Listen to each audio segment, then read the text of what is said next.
All right. Is it going? Just thinking about it. Okay, let me do this. There we go. Hey! I can see us. Yay! All right, we're on. Things are working. Oh, welcome to Talking Heads, everyone.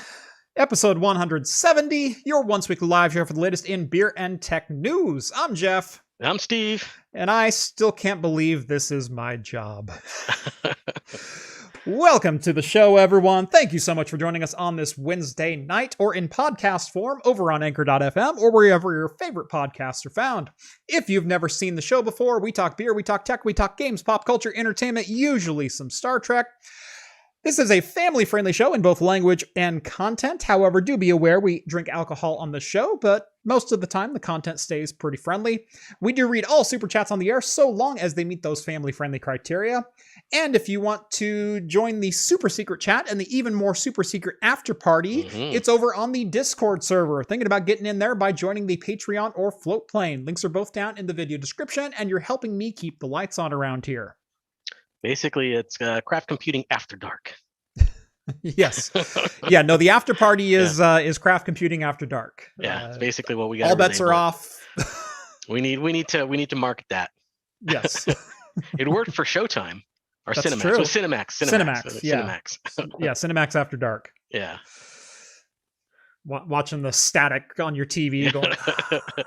Back in the old days when your parents had scrambled cable and you're just kind of, what is that? I think I see something. Yep. How's it going, Steve? That's pretty good, actually. Yeah, Good. I'm feeling pretty good. Good. It has been a week here already, man. I feel like usually I don't get to Wednesday going like I need a beer, especially since this is my job now. Like I just get to hang out and play with computer parts all day. Like if you told 10-year-old Jeff that would be his job, I wouldn't have believed you. Jeff, 10-year-old Jeff would be super stoked. Yeah, no, 10-year-old Jeff would be over the moon if he just got to like look at computer parts all day. I get to tinker with him. Right before the show, like half hour before the show, I went out to my garage and I put 128 gigs of RAM into one of my 1U servers because my RAM kit came in, and I pulled it open going, yeah, that's fun.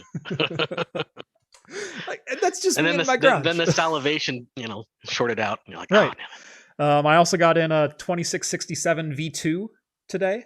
Oh, wow. A 4 gigahertz turbo Ivy Bridge CPU for 2011. So that's going to be fun. Is that going to be in future project, or you know, give some hints of where you're going to go in? That one may or may not show up in a project. That's going to go into my wife's build, and I don't know if I'm going to do a video on that one or not. That one might just end up being a Patreon and Float Plane exclusive. So, but we'll see. But I got this in today. Oh, okay. Well, how much did that cost, or that's free?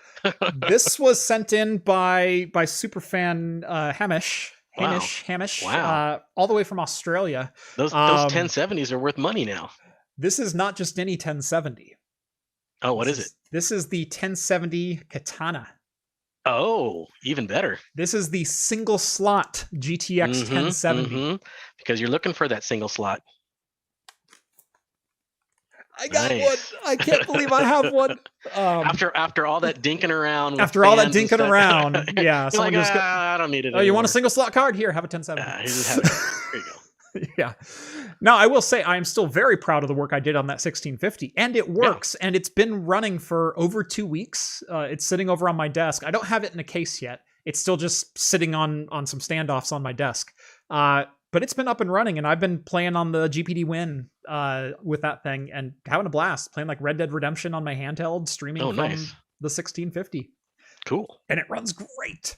But no, the Katana, holy crap.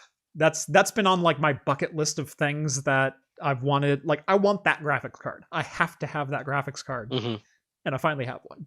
Yeah. Those are hard to get a hold of.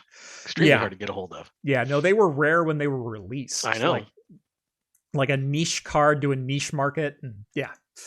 So thank you, Hamish. I sincerely appreciate it. So look forward to a video on this card coming up on the channel here pretty soon. Maybe I'll throw it head to head against my 1650 and see which one I prefer, kind of thing. But yeah, no, it's just been a week. Like I've already shot 2 videos this week, and I got so busy today. My sister's laptop died on her last week, and she lives down in Eugene, so she finally called me with an SOS last night, and I said, this isn't something I can diagnose over the phone. She was saying, like, I can log into Windows sometimes. Like, sometimes Windows will boot and it'll just come up to a black screen. No mouse, no nothing. And then sometimes Windows will boot and it'll bring the login screen. And then I type in my PIN, and then it kind of logs me in, but I get just a pink background. And then the start menu, the start bar at the bottom just goes click, click, click. It just flashes. And I got to see it. I got to see it doing that, and I've never seen anything like it. It was exactly as she described. That before too. Right. I'm like, I mean, it could be a hardware thing, or it could be a Windows thing. It ended up just being a Windows thing. Okay. Just to nuke it and rebuild it. But something happened to her Windows kernel, and it was not happy. Yeah. So. Yeah. So that was like a 2.5 hour project this afternoon that I hadn't planned on, having to do, but I still got a video done, and I've got another one ready to film tomorrow. So it's been a good week, but nice. I feel like a beer. Yes. I really Who doesn't do. feel like a beer? What do you got tonight? Well, I did hint that I have a really weird beer. Yeah, you said you had a really weird one, and okay, I'm gonna name that one last. When John says interesting, I always go ooh. When you say interesting, I'm usually halfway intrigued. Yeah. So I don't know which way to go on this one though. So this one, okay. I'll do the 2 normal ones that I have first. I have because we did the Heady Topper one time. I think it was a couple years ago. No, yeah, that was at our 1 year anniversary show. Yeah, because we don't get alchemy out here that often. Right. Or 2 year anniversary show. 2 year anniversary. That's right. It was the 100,000 show. We don't get the alchemist out here that much. But they have their other one, which is Focal Banger. We got that just in today. With several bottle shops got some, and John picked some up and got me one. So I'm going to drink that one for sure. Yep. And I have Great Notion Triple Dank Shark, a triple IPA. Okay. Which Great Notion is always good. I've heard that one is pretty solid. Yeah. I haven't tried that one myself, but most Great Notions are excellent. Great to excellent. Yeah. Now this is the weird one. This is called the Main Dish, MAINE. So the state. Yeah, like the state. Yeah. And it is a stout with maple syrup, balsam fir, which is a wood, and lobster. So it's got lobster on it. There's the fir, the lobster. Here, let me get you a full. And the maple syrup. There you go. Lobster, maple syrup, and fir trees. And fir tree. So I guess it's supposed to taste like Maine. I guess. I don't know. We'll see. I will say, at first I cringe just a little bit when I hear the lobster. Mm-hmm. But there's a particular gin from Oregon, distilled down in Corvallis, from Vivacity. They're a distillery down there, and they make what they call the native gin. And it is supposed to be the Oregon gin. Right. And I got to tell you, if you've ever driven through Eastern Oregon, like you're bombing down Highway 97 and you're just on that straight road, there's a smell in the air, and it is a very distinct smell. And a lot of people from outside the state aren't used to that smell. It's the really, really thick spruce and, pine and birch and pine, but it's dry and it's like almost smoky. I know exactly what that smell is. Right. You know times, what Eastern Oregon smells like. Of course. That gin tastes like that smell. Yeah. And so when I describe it to people, they're like, that sounds horrible. But when I drink it, it's like I'm in Bend all of a sudden. Like I feel like I'm in Bend. I'm not. I'm just drinking gin. Just drinking gin. I know you mentioned it before, and I want to try to find a bottle of that. I can't find it anywhere around here, though. I do know where it is available. You can actually get it down in the Kaiser liquor store. So if you're ever down that way, they do carry it there. They carry a bunch of Vivacity stuff there. I almost stopped in there last week, actually, but ended up not. So yeah, swing in there and pick it. It's their native gin. They've got 2 or 3 or 4 gins. They've got a vodka. They've got a bunch of different stuff. A lot of clear spirits. But no, the native gin is bomb. I'll have to try that. All right. So yeah, that one's definitely weird. I don't know that I'm Yeah. going to be able to compete with that. I don't know So if I want to do that one first or if I want to do the focal banger well, boy, it's first. a stout. I would say let that thing get to 40 and above. Yeah, Like, it's been sitting out for a good 20 minutes maybe. okay. So I mean, I Maybe have guess it I could do second, it right see, now. and I'll maybe do have it it second. second. Yeah, I'm gonna do have it it second. second. All right. I'm gonna do the focal banger first, I guess. All right. And then for my beer, I brought out the Iron Horse Brewery Mocha Death. I had this in one of my episodes a week or two ago. So this is from Iron Horse Brewery. They're up in Ellensburg, Washington, I think it is. Yeah, Ellensburg. Mhm. And they're known for the Quilter's Irish Death, which is an Irish ale, and it's just fantastic. It's Yeah, it's a smooth, very it's good one. creamy. This is that same ale, but with coffee and cocoa. So I've had it once before, but it's pretty solid. Then I decided to go with a rare one because I was looking at my fridge going, those bombers, they're starting to stack up again. I Hmm. think I could part with one. And the Manic Geek, Mike up in Portland, really good friend of the channel, longtime friend of the channel, and also does a lot of keyboard reviews. He has a YouTube channel, so go check out the Manic Geek over on YouTube if you're Hmm. interested in like why you need to start buying mechanical keyboards Yeah. and bless your fingers with those switches, and get into like the weeds with it, with like purchasing and procuring your own custom made switches and lubricating them one by one and installing them onto the PCB and hand solder. Like he's all about it. Anyway, he was kind enough to buy this beer for me over a year ago, I want to say. Probably aged nicely then. And it took that long for us to hook up and get together, and even then it was delivered to me by messenger. So he got it to one of my friends, who then got it to me. So this is the Cascade Brewing Mayan Bourbonic 2017. So Skull, good luck finding this one right away. This is an imperial porter aged in bourbon barrels with cocoa, cinnamon, cayenne pepper, and dates. That sounds wonderful. This sounds wonderful and exactly like what I needed tonight. But I'm going to start off with some coffee. A little Irish coffee. A little Irish coffee. Yeah, actually, I just looked at the bottom of the can because heady topper, and this one focal banger. Yeah. They say not to pour it out. You're supposed to drink it from the can. Yeah. Whatever, I don't care. But I know it's a hazy, so I'm turning it upside down just a little bit to let the stuff settle. But this was just canned like a couple days ago. Yeah. Like 6 days ago. Wow. Yeah. So this is pretty fresh stuff. How did you get an Alchemist beer in Oregon 6 days later? I don't know. I have no idea. Like, they're Virginia, aren't they? I don't know. No, Vermont. Vermont. Yeah, they're like I knew they were like New England. Yeah. They're East Coast. Yeah, I don't know. Some trucker hopped up on trucker pills and coffee. All right. Ooh, man. That smells all right. good. And I did miss some shout outs, so let me see if I can scroll back up and get a couple of those. Novella Hub drinking Havoc Mead, Root of All Evil Ginger Mead, 6.9%. I do like me some good mead. I like ginger. I like ginger too. Yeah. Yeah. Skull says Galax. Wait, that's illegal. Right. Let's see. There were a couple more. I know I saw some. I might have to scroll back. Yeah, I think somebody said they were doing just finished a Toppling Goliath hop spack. Ooh. I've not had that one from Toppling. I haven't had it either. Let's see. I know I saw a couple more, but I'm Barks Root Beer somebody drinking. Nice. Fretboard Brewing Fruit Loop IPA. There's John Jay. John Jay's drinking a Lord Hobo Oaked Meat and Potatoes Dinner Stout. Sounds like up there with my lobster stout. Yeah. Oaked meat and potatoes.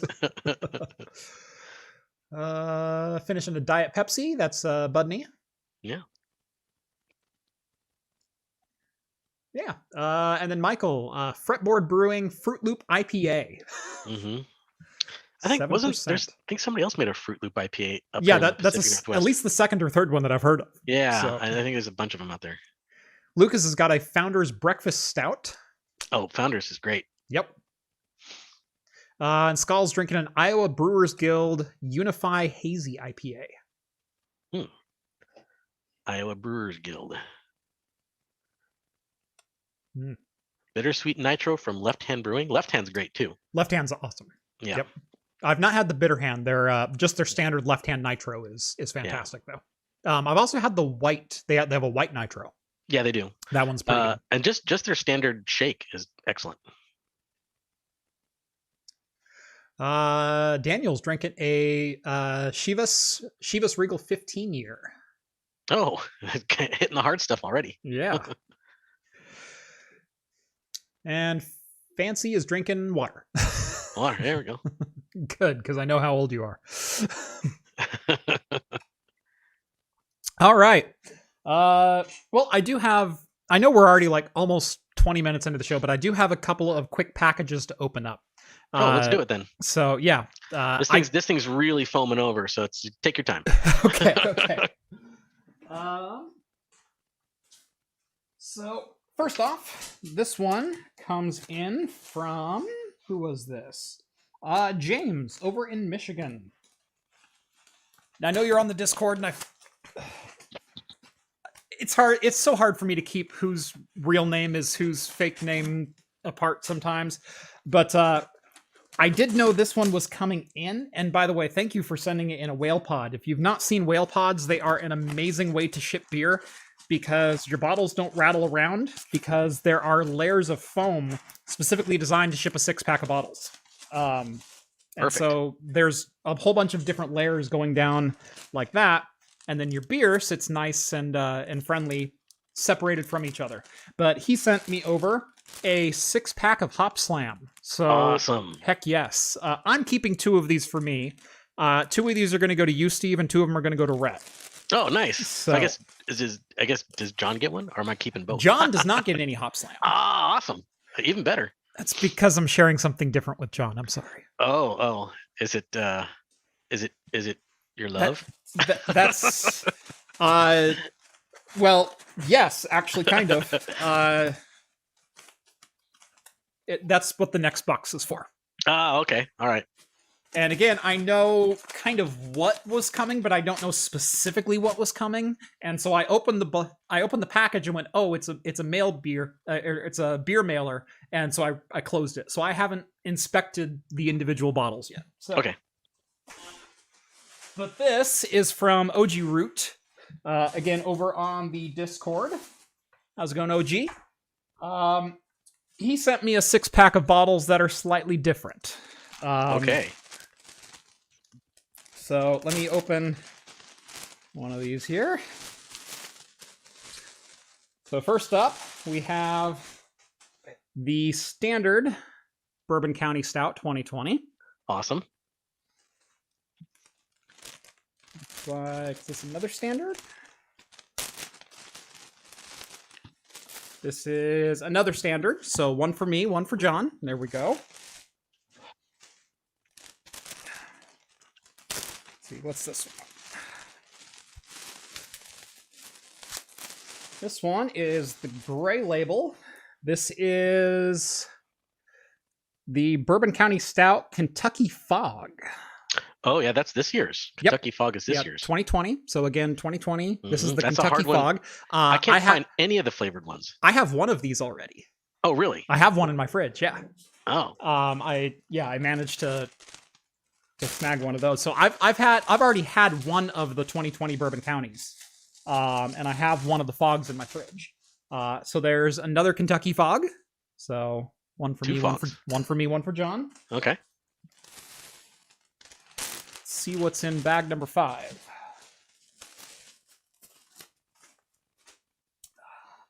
Oh, my friend. Oh.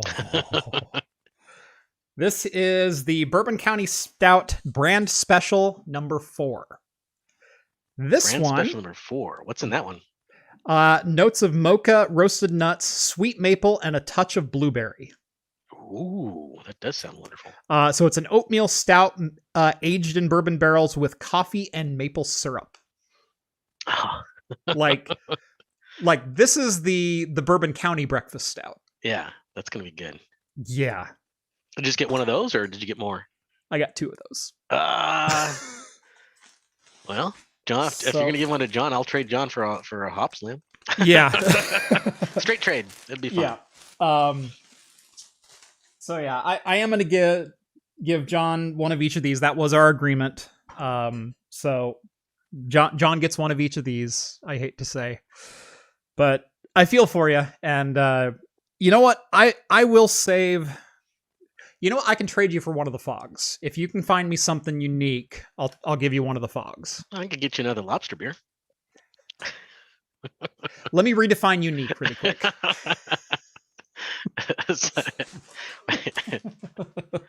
I could give you one of John's beers. They're always unique. Yeah. Oh, was it on Twitter earlier this week? John posted, if you're tired of or for everyone complaining about the $20 cover and the $7 beers, then just stop coming over to my house. Yeah. And who was Manic Geek actually tweeted out, $7 beers, that doesn't sound too bad. And I said, yeah, but they're John's home brews. Yeah, exactly. But they come with extra fruit.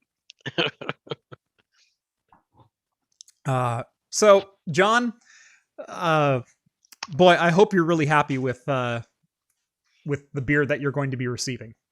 Yeah. He does say he has an alchemist for you at his house too. Excellent. Excellent. I think it's alchemy, not alchemist. It's the alchemist. The alchemist. The alchemist. Yeah. The alchemist. I love that I've reached this point in my life and in my professional career where I'm remembering the names better than you guys are now.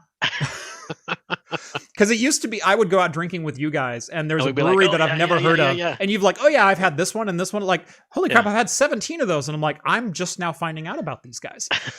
And it's not that I was like not cultured. It's just I didn't hit all of the spots. That and I'm not on Untapped nearly as much as I should be. Yeah. And also, John had that tap house. Yeah. So he'd like constantly have. Well, I was there almost as much as you were too. Yeah, I know. That's true.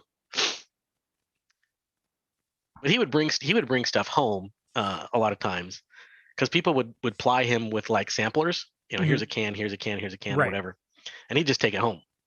And so I'd come over and try some of those. Yep. All right. Or we'd go to the because they always had like industry events, like every spring, fall, whatever. And I'd go with them to those, and those were always fun too. All right. So I know that was a long intro. We'll probably end up skipping a good chunk of beer news tonight because we just spent a long time doing beer stuff. Yeah. But let's go ahead and get into some actual news, shall we? Yeah, some tech news. And I keep staring down at those Bourbon counties going, boy, even warm, that sounds really good right now. That's probably pretty good warm, actually. So I will say the same thing that I said, I think, in my review when I did the Mocha Death review. It's an Irish Death, and they tried to balance it between beer and coffee, and they leaned way too close to the beer, where you can kind of get some coffee. It's not the greatest coffee, and I wish it was roasty, where it's just like, this is like Folgers added to Irish Death. Well, there's no chocolate. I don't want to get too far off before we start tech news, but there's two ways of like doing a coffee stout. Yeah. There's like brewing coffee and then adding that to your brew. Mm-hmm. And then there's taking actual coffee grounds and steeping your beer in it. And that's the way I prefer. That's the one that usually gives you the stronger coffee flavor. Yeah. So who knows what they did, but yeah, I'm looking at doing some cold brew whiskey here in my house here shortly. So just take, take some coffee grounds and soak it in whiskey. Mm-hmm. Yep. Anyway, let's get into it. All right. So 25-minute mark for those keeping track. Google had an announcement earlier this week that Chrome is no longer going to be compatible with certain devices, with certain CPUs. Yep. Now, I doubt this will have much of an impact on really anyone. No. And when I say really anyone, I mean really anyone. People will say, well, there's some, developing worlds that still use Pentium 2s. Maybe. maybe. There might be like some shops out there or something that, I've seen some like storefronts that use ancient computers because they have software on it, like as Right. a point of sale system. It just works. Right. But they're not using browsers, Yeah, no, exactly. When I sold cameras in college for a fairly large chain, not the national chains, but a fairly large family-owned chain here in Oregon. When I sold cameras, we used an ancient point of sale system, and that was 20 years ago. And to my knowledge, they still use the same POS point of sale system today. Was it like an old DOS one or something like that? It was an old DOS thing that had manual XCopy scripts that ran at night. And yeah. Nothing was ever in sync because it was always 2 days behind. And it was great. Anyway, so that is to say that Chrome will no longer work on certain old processors. However, they're pretty much all 15-year-old plus processors. Yeah. Thanks to the SSE3 instruction set. Now, for those who don't know what that is, instruction sets are things that CPUs are based on. They are just like GPUs are based on different workflows. You have CUDA, which is a specific workflow. You have Tensor, which is a specific AI workflow. You have OpenGL, which is a certain standard that graphics cards, it's a certain language that they speak. And so a program will send a graphics card OpenGL commands, and the graphics card knows how to interpret those. The same kind of thing works with CPUs, but in a less parallelized and more single-threaded fashion. So software is written with SSE2, SSE3, AVX instructions. I'm sure you've heard that if you've listened to CPU reviews. And there's different types of AVX instructions.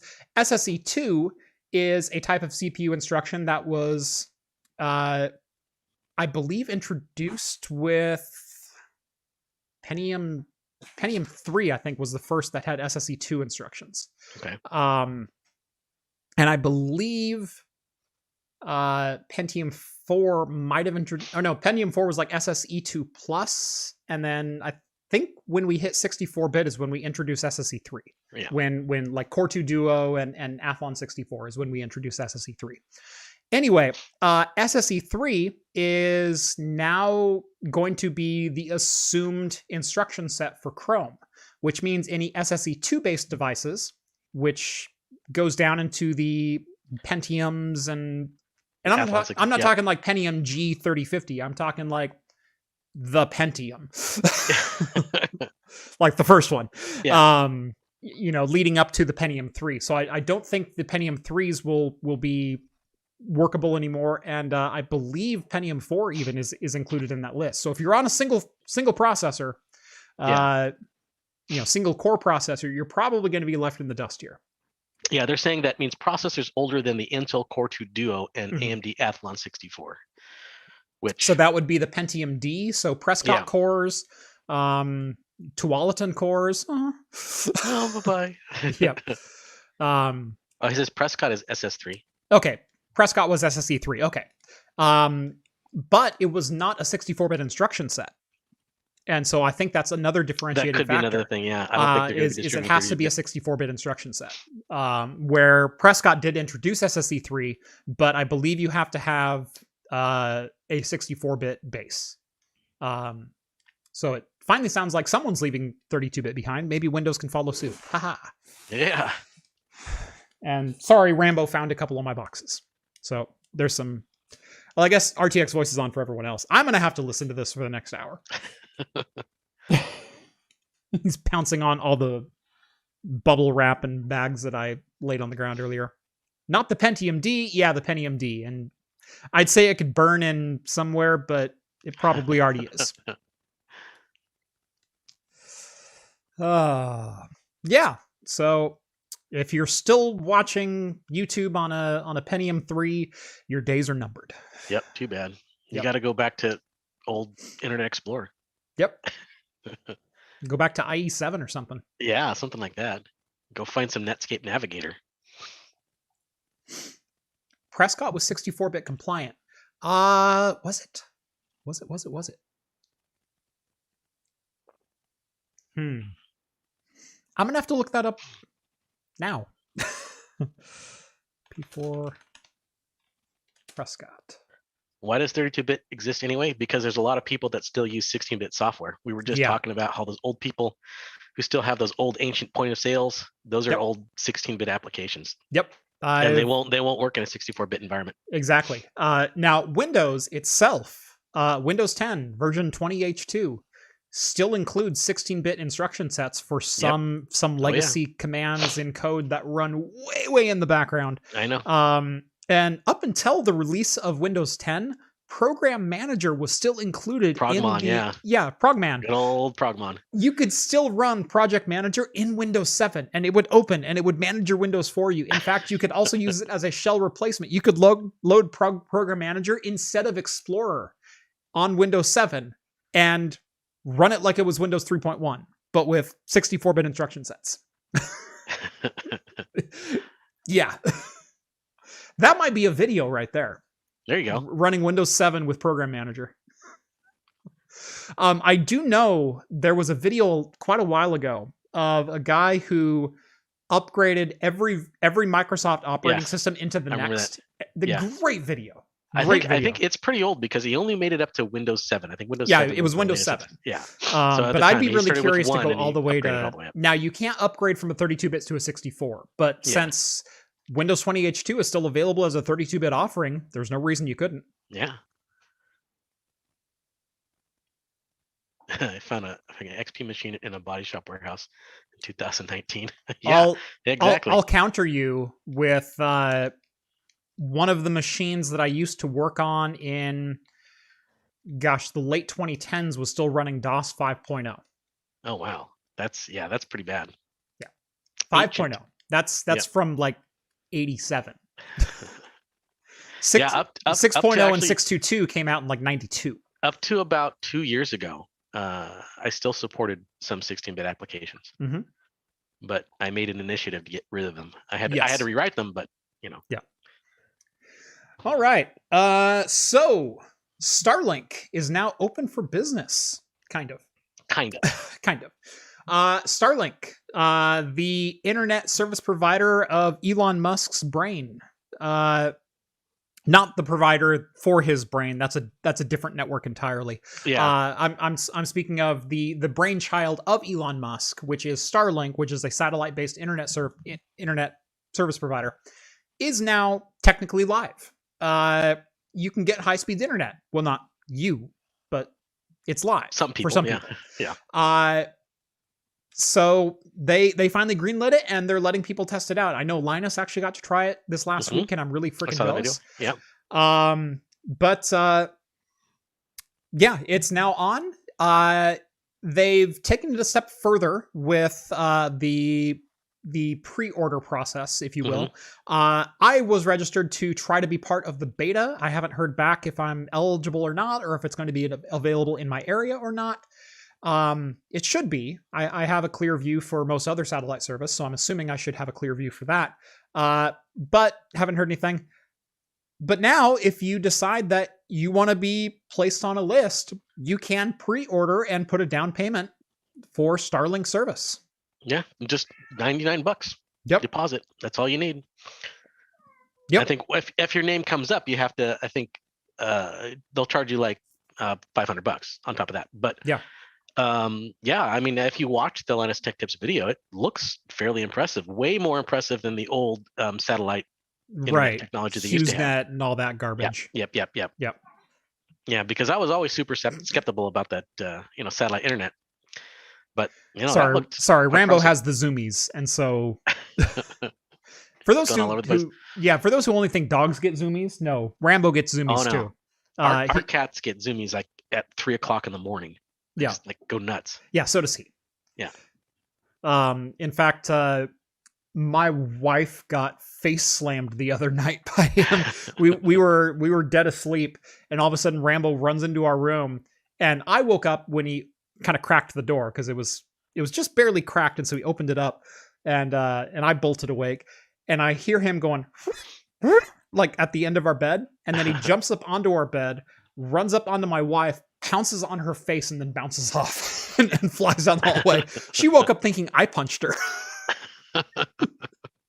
It's like, Wow, no. Jeff, you got some hairy knuckles. Right. Yeah.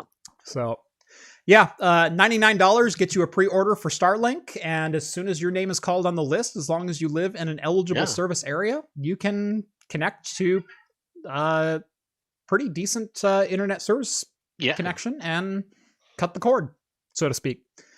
$5 super chat from Denver. Good Lord, Cat, would you stop? I know no one can hear him, but he is zooming in like crazy. Denver, building control systems still run on 16-bit. To replace this means to replace everything this controls, HVAC, doors, generators, etc. I will kind of counter with some microcontrollers that do the interaction with the relay boards and everything else that turns systems on and off.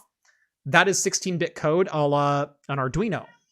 And there's no reason in the world you couldn't have a command control system that was based in a 64 or 32-bit code base that sent out codes to microcontrollers. That thing happens all the time. Yep. The point is that today, Windows should not have 16-bit code running, but it does. Yep. So yeah, I get exactly what you're saying, and diving into HVAC and access control and all that kind of stuff. Trust me, I used to live in that world. I used to be a part of that world, and I'm so glad I am not anymore. But boy, if someone could come up with just an open source, hardware agnostic, software agnostic, workable HVAC and access control and security system, man, they'd be rolling in it just for the cost of support. Like if you went like the Red Hat route where you can download Linux, and then if you want the support package, we'll license the servers for you. Right. Yeah. Man, you could be a millionaire overnight if you had a workable system. Especially if you could command control other people's devices so they didn't have to retrofit. Start a Kickstarter. Yep. Most of the modern ones are based on FPGAs and old systems on chip. You are correct. But for a modern HVAC system, there's no reason it couldn't be microcontrollers and relays. Like, that's all an HVAC system is turn on, turn off. That's how ovens work. That's how heaters work. That's how...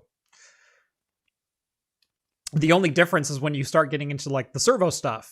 Open the dampers, but it's cold outside. Close the dampers. Oh, it's kind of warm outside. Open the dampers a little bit. A little bit more. That's the only difference is when you need like fine control, and still that's a microcontroller. So you don't need much, honestly. A few years back, they installed a new access control system at work that ran on an Intel 386 system. What? Now, I do know you can get modern system-on-chip systems that are 386, 486, 486DX compatible. Really? Like they're FPGAs based on those systems. And you can actually get them fairly inexpensively. Probably the Mr. 486 is the most famous one for being a 486 replica that actually mimics identically 486 performance, and for the most part connectivity as well. You can get a Mister and hook up ISA cards to it and still use your legacy cards in this system. I've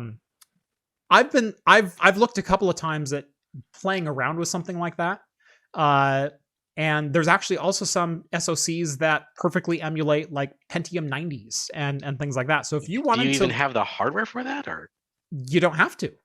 The thing is, it's just to emulate it, right? Right. Okay.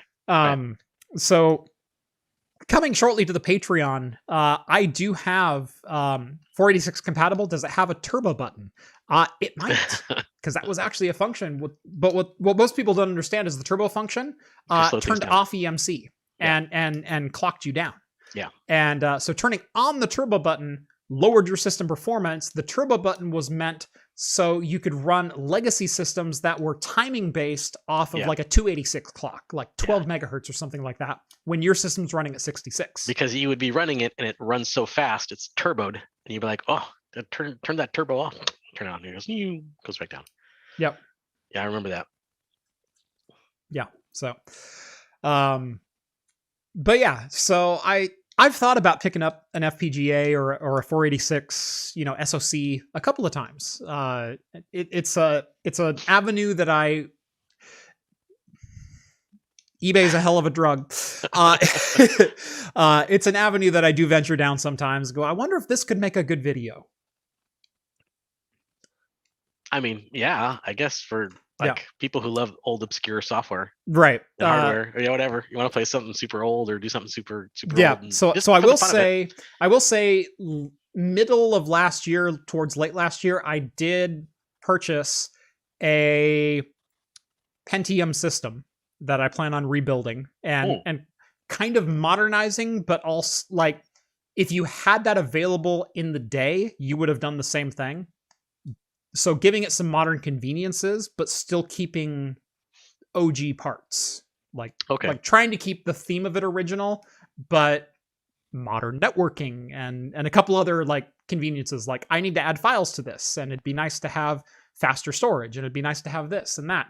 I'm not going to like fire up an old 40-pin SCSI drive or some crap like that. But I do want to keep that OG Pentium processor in it. Which, by the way, I do have a Pentium 1 266 with MMX. I think I have the fastest Pentium ever made. Yeah. I think I have an old Pentium Pro processor sitting around too. Oh, nice. You have a board for it? No, it's just a chip. I would love to get my hands here. I go shilling again, like hoping someone in the audience is listening. Some old stuff I would love to get my hands on an old dual Pentium Pro board. Oh, like I always wanted to play with one. Yeah, man, I've almost bought one so many times. Quote of the year: eBay is a hell of a drug. You have no idea. There are things that I've bought for the channel that you guys have never seen, because I still don't know how to put them into a video, but Jeff wants to bring beige computers back. Oh yeah. I do have a certain, so there's another video that's coming up hopefully later this week. I can't show you right now because it's still attached, but I'm building my dream PC from 2012. And I'm going to test 2012 era games and decide if it tell you if it was a good idea or not. Well, 2012, you're going to go because that's still SLI they had back then. Are you going to do SLI? Mm-hmm. Okay. Oh, I'm doing SLI. Okay, I was going to say, but not too many. Oh, you're going to do? Oh, okay, not just 2, 4. Okay. Yep. 4 watts though. 8800? No. What are you gonna do? Nope. No. Yep. You'll have to tune in. Okay. All right. All right. Starlink is up. I don't know how we got into vintage hardware, but there it is. I don't know how it is. You found this next one. This one I was not aware of. I hadn't seen this before, but I'm really intrigued. Yep. I'm always intrigued by new display technology, and new display technology that doesn't, on the surface, feel like a joke. This doesn't feel like some hokey Kickstarter. I mean, the video is kind of hokey and Kickstarter-y. But overall, the tech looks pretty promising. Yep. For what it's able to do. So they are Looking Glass. So this is the Looking Glass portrait. They are framing this as the world's first consumer holographic display. Now, I would argue that the 3DS was a thing, and a thing that I still use. In fact, that's been most of my gaming for the last week or so. I've been gaming on my 3DS. I'm already played through Link Between Worlds, and I'm on Ocarina of Time 3D, the high texture remake, which is awesome, by the way. Nothing like playing Zelda Ocarina of Time with actually good textures and 60 FPS in 3D. Like it's amazing. But anyway, so 3DS aside, they're saying this is the world's first holographic display, and it has a leg up on the 3DS in that it is a true multi-angle, non-eye tracking, glassesless, headsetless, multi-person holographic display.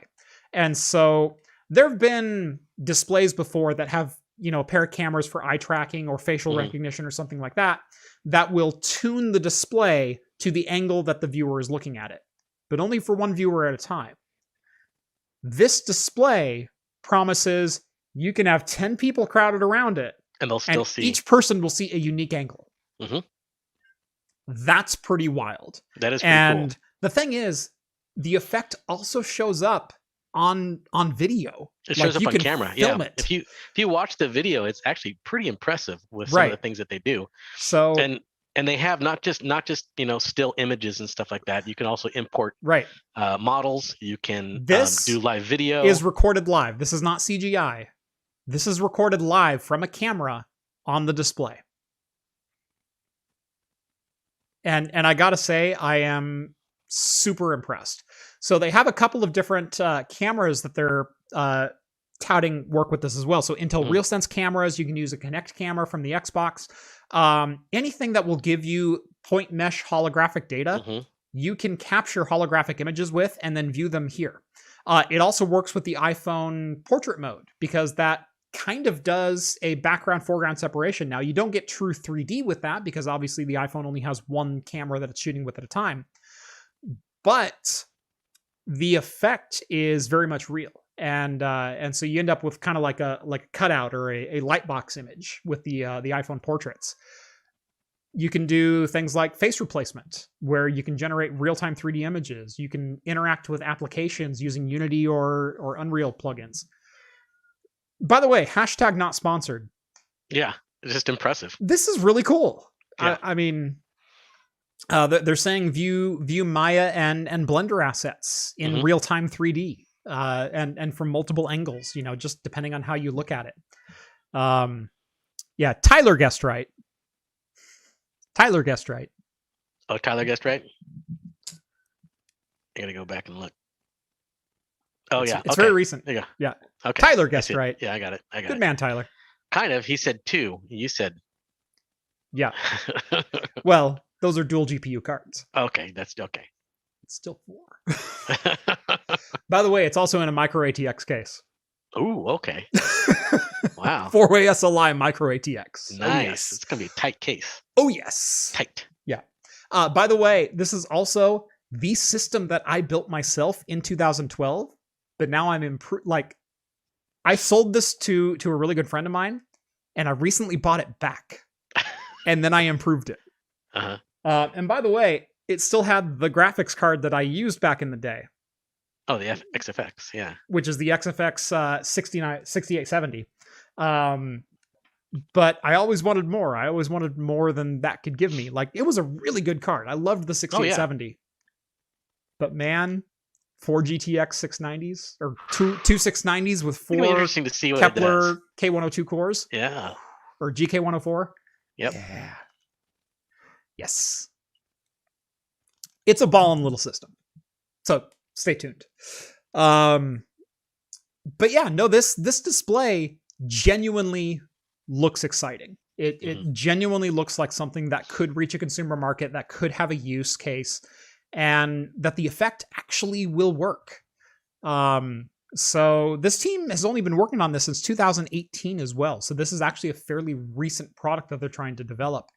And there's no real talk of a release date, but they are working on, they're not sure what they're going to do, if they're going to crowdfund it, if they're just going to do direct sales or what. But yeah, it's a pretty impressive display, to say the least. Yeah, it's too bad that, CES wasn't, because something like this would probably be live at something like there. Right. And if we went this year, it probably might have been there. Yeah. But who knows, maybe next year. Yep. So, yeah, hopefully next year. Hopefully next year. That'd be kind of fun. It's Rhett's year again, I think, because, John missed his year.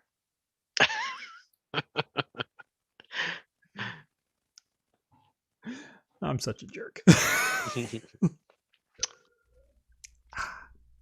How you working on yours? Oh, I'm almost there. At first I didn't really like this that much. But now that I'm working on it, it's not that bad. So this is the Alchemist. Which one was this again? This is the focal banger. Focal banger. That's right. And just like Hetty Topper, I wasn't super impressed with it, and I'm not super impressed with this either. But I understand because this is an early hazy IPA. Not too many. This is the first, the grandfather of all hazy IPAs. Yes. So I get that it's not like, this super citrusy, type of IPA. But now that I'm getting like towards the end, it's like, you know what? This is a solid IPA. It's not like as impressive as like say Great Notion or anything like that. Right. But it's not bad. I will say it's kind of the opposite. So spoiler alert for tomorrow's video. I have a video uploaded already. It's going live first thing tomorrow morning. But the beer in it that I had was a hazy IPA. It was the Ex Novo Strat Your Stuff, which... Oh, yeah, I've seen that one, yeah. Yeah, which, by the way, again, one of the many beers I've bought only for the can art and the name. But hold on, I gotta let the cat out. 1 sec. That cat, yeah, I can make sure all my cat's gone before I start the thing. I still rock a GTX 690. All right, my Windows 7 build. It's time for Tyler to upgrade. Yeah. Anyway, so I took a drink and I'm like, ooh, that's good. That's it's not citrusy in like an orange sense, but it's very citrusy, very tropical. It's actually creamy in texture, like it's very smooth and whatnot. And I went, it's a little bit burny on the back end, and I kind of worry about that. And then I think I was 3 ounces in, and I went, and it was just like, yep, it's a hazy. Yeah. It's like any other hazy I've ever had. Yeah. I like the first 2 ounces, and from there on, it's the same exact hazy I've ever drank. It's when they have that big acid burn that it just eats away at your taste buds, and everything after that just start tasting the same. And the thing is, it was such a wonderful flavor. Like it was so good for 3 ounces, but it was a pint. It was 16 ounces. So 13 of those ounces I didn't enjoy. That's why I've been like taking my hazies. Every time I have a hazy, I'll just split it with somebody. Yeah. Usually my wife or John or somebody else. I'll save it until, somebody I can share it with. Because if I drink the whole thing, it's just going to be going towards the end. Some of them not like that. Some of them have surprised me. Some of them have surprised me. But if I see hazy on the side, I always kind of hesitate, especially if it's a 4-pack. I go, do I really want to like buy a 4-pack and then not be happy after 2 ounces of a beer? I don't have anyone to share them with because my wife has celiac disease. She can't have any. She can't have any beer, wheat, barley, or rye products, which kind of sounds weird in my household, right? Well, no, it's just more for you. That's what it is. Right, exactly. All right. Well, I'm going to go ahead and open my next one. Okay, and I'm almost done. And then we will get into one of our cover stories, which is the CD Projekt Red hack. Yes. This is big news. Big news. All right. So this is, again, Cascade Brewing's Mayan Bourbonic 2017.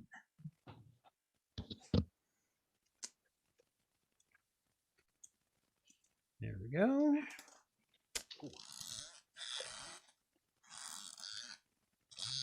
Well, that cork is in there. Good. Ha. Ooh. You'd like this one. Ooh. Oh, I had my mic down because I'm trying to finish this thing off. Oh, dang it. I started pouring into the wrong glass. Oh, well. Oh, man. I had a taster glass here waiting for it, and I poured it into my IPA glass. Oh, well. It was pretty much empty. Yeah, I had one of these here just for this beer. And okay. I guess I'm drinking out of a pint glass. All right. Boy, the pepper is right there. Okay, so I got this. I got it polished off. So I'm going to do your lobster stout? I'm going to do the lobster stout. Rock lobster. Rock lobster.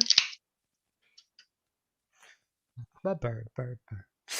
Well, it doesn't smell fishy. That's good. Doesn't smell like the wharf. So I have a rule. I do not eat seafood, and when I say seafood, I mean seafood, not just like fish. Seafood more than 2 hours inland, more than a 2-hour car's ride inland, because I know that crap ain't fresh. Well, yeah. Whenever we go to the coast, that's when we usually get. There's a few places that I go to that I know has fresh because it's right by the docks. and was caught that day. Yes, and Like it's caught that's that how day. I eat seafood. And there's places that I can go in Eugene and Portland that it was caught 3 days ago. Yeah. Like, and it's still super fresh. Ironically, one of the worst seafood meals I've ever had was in San Francisco. Which you would think would be it's good. the Bay. Yeah. It's the Bay. Yeah. And it was now it was a seafood Alfredo. So it was linguine Alfredo sauce. It was some scallops. It was cod and a couple other things. It's probably all frozen stuff in there. It was awful.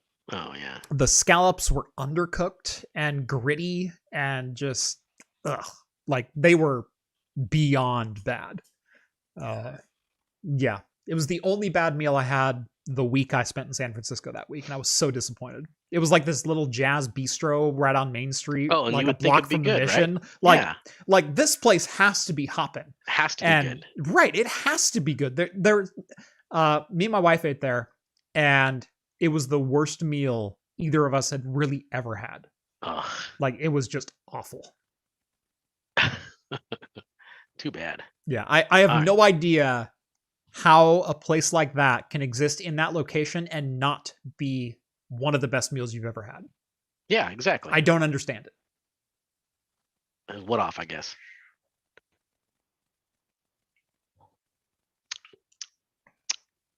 Okay. First impression, not bad.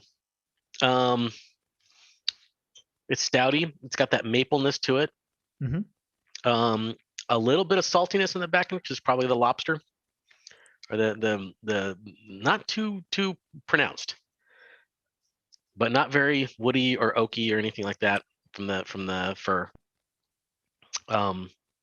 It just kind of tastes like a sweet stout with a little bit of maple to it. Yeah. So that's not too bad. I ain't hating it. Well, that's good to hear. Yeah. It's not horrible. No, it's not horrible. So this one's interesting. This one's very interesting. A lot of pepper right on the nose. Like that cayenne just kind of it's peppy. It's very peppy. What was it called again? This is the Mayan Bourbonic from the Bourbonic Plague series. Yes, the Bourbonic Plague. So it's a bourbon barrel aged porter with cocoa, cinnamon, cayenne pepper, and dates.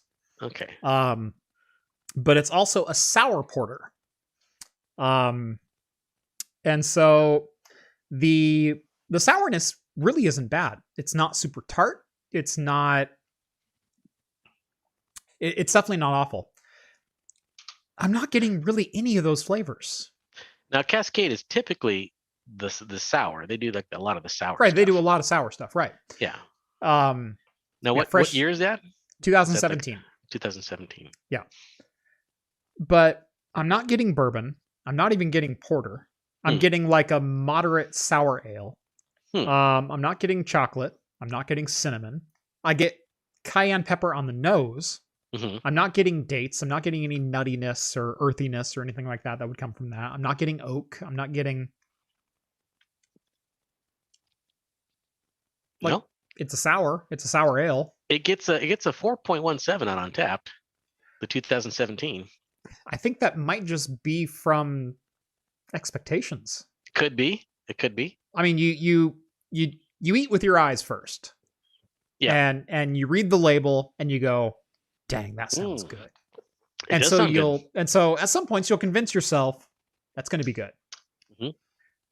I've kind of learned to ignore my eyes when I'm tasting beer. Now, I still eat with my eyes first when it comes to food, but I've learned to just drink and just try and react naturally. Yes, exactly. I mean, there's been plenty of beers where they had something listed on the label saying this is the ingredient, and I tried it and I tasted none of it. Yep. Like I taste no lobster in this. I mean, I taste some slight saltiness to it, which is probably just briny, whatever. Right. A little bit of brine. Right. A little bit of brine is probably what it is. And that's kind of what I was expecting. I didn't think this thing was going to taste like lobster. I mean, there's oyster stouts out there, which is pretty common actually. But if this tasted like it smelled, it'd be wonderful. Like there's Maybe like a real deep whiff in the bottle. Like maybe you gotta inhale while you drink. Like I'm here. Yeah, and all of a sudden, yeah, someone Spaceballs mean this. Perrier.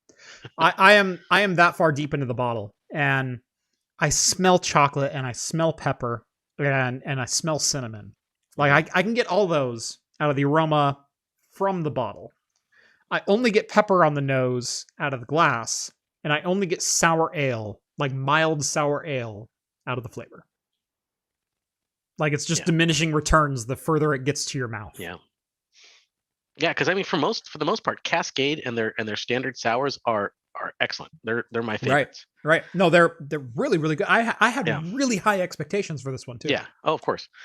Like a lot of people love the Guard. I mean, I like the Guard a lot too, but I still think Cascade's better personally. That's just my opinion. Michael says, is it still cold? Some flavors come through when it's a bit warmer. This is it's not room temp yet, but it's definitely not cold. It's probably 45, if not a little warmer. Yeah. Like it's right where you should probably serve it. In fact, this says serve at 40. So I'm probably right in that ballpark. Yeah. Probably. Where it should be. Right. Mm-hmm. I don't know. Just sip on it for a while. You might start tasting different notes. Mm-hmm.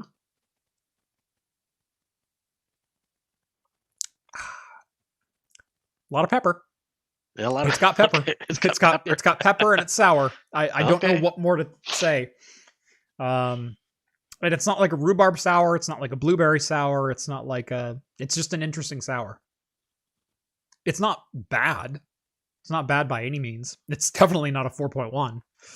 But it's not what because you might have hyped it up in your head too. I think I did, but even then, well, that's the 4.1. That's the same thing with like the the heady topper and then this one right here. Because everybody touts about how good they are and how great they are. And I'm like, oh, I can't wait to try it. Right. Then I tried it. It's like, it just kind of tastes like any other IPA I've had. It's pretty good. But I mean, it's not like drinkable. Outstanding. Yeah. Right. Yeah. Free real estate t-shirt. No, it's free real estate sweater. Yeah. Free real estate sweatshirt. It's free real estate. Free real estate. Yeah. All right. Let's go ahead and get into it. So CD Projekt Red announced, I believe it was on Friday, that they were the victim of ransomware and data exfiltration. Mm-hmm. Translated, they've been hacked. So they had a large number of their servers crypto locked, and the hackers contacted them asking for a ransom, as usually happens with this. And CD Projekt Red responded and said, we don't negotiate with this kind of crap. We won't be a target of it. They were stored from backup. They suffered no like data loss or anything like that. Right. And they confirmed no customer records were lost. Nothing was lost. That just was source code. Well, they didn't say what was lost at the time. Right. They just said at the moment there is zero customer impact. Right. And that remains true today. There is no customer impact from the CD Projekt Red hack. There might be a CD Projekt Red impact, though. And some people and some rather surprising players are actually trying to keep this under wraps a little bit. So CD Projekt Red announced earlier today, after they were kind of forced to announce because the hackers put the trove up for auction. Yes. That what the hackers actually got away with was the full source code for the Gwen card game, The Witcher 3, one of the Witcher 3 DLCs, and Cyberpunk 2077. So they're asking, the starting price asking is $1 million. And they said the price will likely go up because that's kind of what happens in these events is someone has money and someone will try to pay for it. However, there's a couple, like I said, very unlikely players that are rising up to this data breach and trying to protect CD Projekt Red. And that's Mega Upload and 4chan. Oh, really? Right.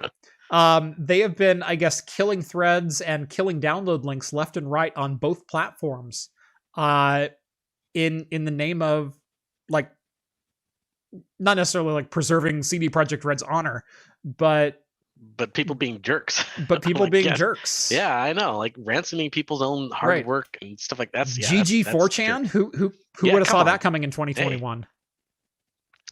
Who knows? But yeah, according to VX Underground, part of the source code has been they've given a couple like nuggets of source code from the Gwent card game. And like I said, starting bid of I believe starting bid was $1 million, not $1,000. I think that was what the heck? I just wanted to highlight it. Too bad you went to Twitter. Yeah, I believe that should be $1 million, not $1,000. But $1,000, okay, fine, whatever. Yeah, exactly. But the ransomware author said they will only be releasing the auction on where was it at? Yeah, CD Projekt Red has ransom data leaked online. Starting bid on Exploit. So if you know that website, number one, you probably shouldn't bid on this. Unless you want some not so friendly people knocking on your door with a heck of a lot of power and no warrant necessary. I don't mean that. Always ask to see a warrant. But yeah. Well, yeah. I mean, here's the thing. Though. Not a good day to be CD Projekt Red. No. I mean, especially with that blowback they get from Cyberpunk 2077. Yeah. But the thing is what version of the code? I don't think they've ever said, because I remember way back when like the Half-Life 2 source code got the early release got leaked and everything like that, and it was like, well, this is like an ancient build, whatever, blah blah blah. Go ahead, release it. We don't care. Yeah. So I mean, even if this is an old release, see, Cyberpunk 2077 is super buggy right now. Right. Is someone actually going to go digging through the code and fix all the bugs? I mean, what?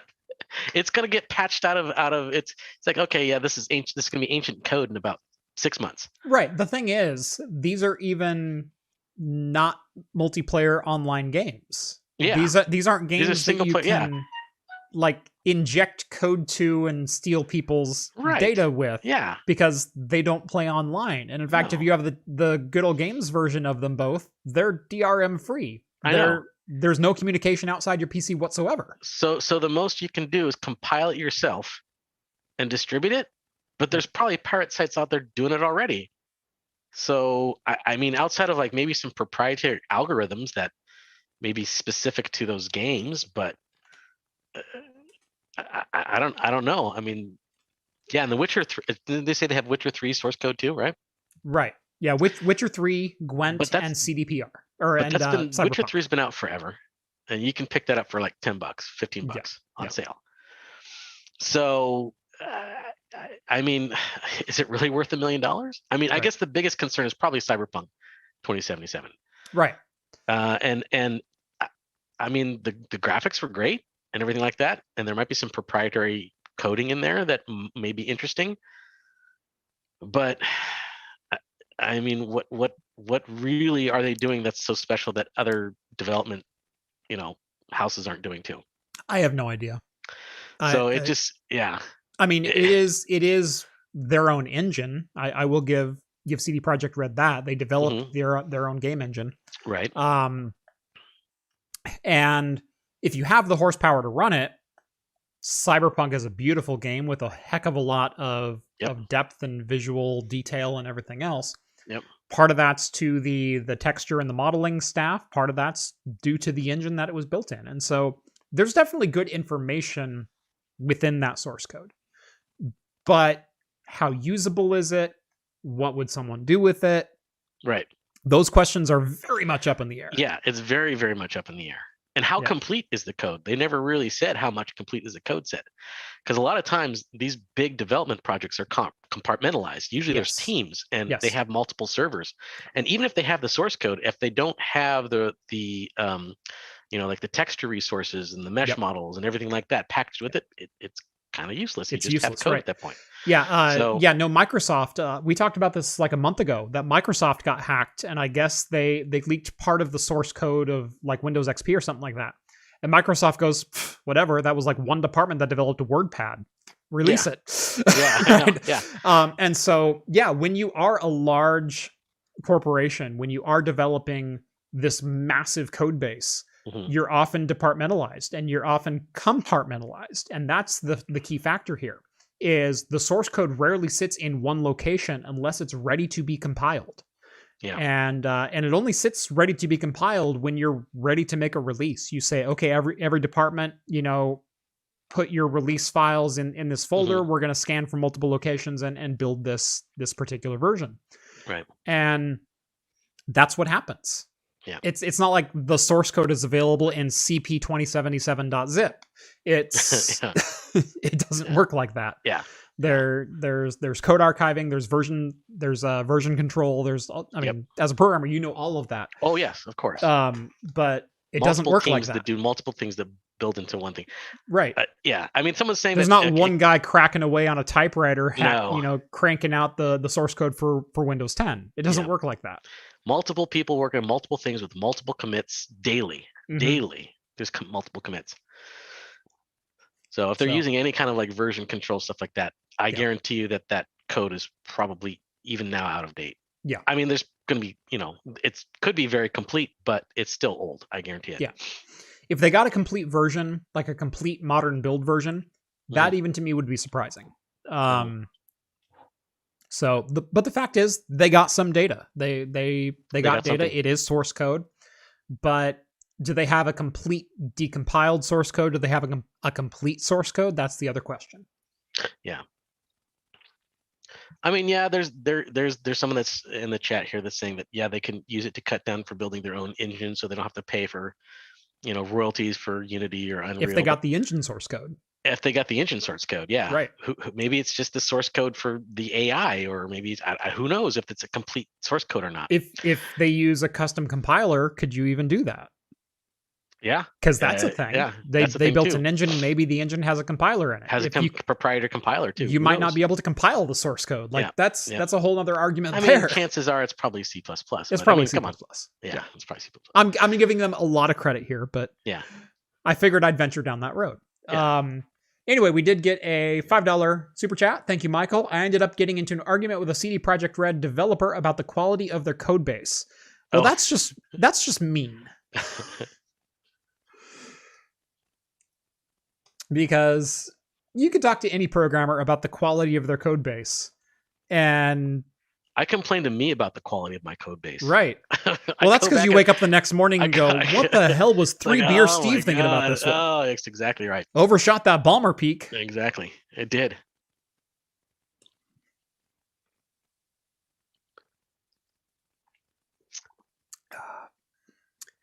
Yeah. Andrew says, I did validation for Intel graphics control interfaces. We had different devs for different features. We would compile server different subsets every night. Exactly. And so you have a current release directory that you drop your current source into. Yep. And you make those commits via, and it's not even like someone drags and drops. It's, I'm committing this to the current source repository with version control in place and everything else. Mm-hmm. And whenever whoever's job it is to compile it, they grab all the current version sources and they put them all together. But they're not in one location. There's not the Intel graphics stack isn't sitting in one single folder that says, current version - real this time - 2.0 - I'm serious - for effing sake. Like, it doesn't use my file structure. Yeah. I'm sure you've done that with projects where you go to compile and you go, oh crap, I need to change it. Oh crap, I need to change it. Oh crap, I need to, but you're saving the source to the same directory, or saving, for me, it's like a video project to the same directory or something like that. Yep. And you go, okay, revision 2, revision 3, revision 3.1, yeah. Revision. Oh, I'm done. Oh man. I work with the guy. He drives me nuts because he's more of a sales marketing type of a guy. And he contacts me for help every once in a while. But whenever he makes like any change because he has his own like versioning system. So every time he makes a change, he doesn't do like a save. He does a save as, and then he's like, okay, this is point blah blah blah. This is point, and just it's just like an Excel spreadsheet. Yeah. And if he makes like 3 changes to it, well, let me save this as a different version because I might want to go back. And I'm like, have you ever gone back? I mean, have you ever really gone back? He's like, no, not really. And like, maybe once or something. Yeah. And like after a while, you have so many versions, it starts getting confusing.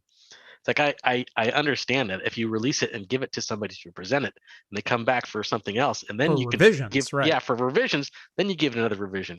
But if you're working on it and you save it like every other change that you make, that's just ridiculous. Mm-hmm. Yep. Come up and says quality of code base is directly proportional to deadlines. Sometimes. Sometimes, oh yeah. Sometimes. Absolutely. Yep. Here, take this Band-Aid. Yeah. Oh yeah. It's dangerous to go alone. Take this. Everybody starts out with good intentions, but towards the end, it's Band-Aid on top of Band-Aid on top of Band-Aid. Yep. Developers. Yeah.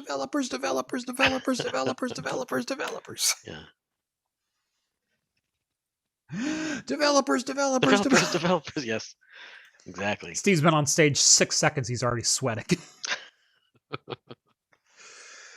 Okay. So yeah, I don't recommend you go and bid on the CD Projekt Red leak, right? Because bad things will probably happen to that. Yeah. As long as you're in an extradition country with either of those. Yeah. Yeah.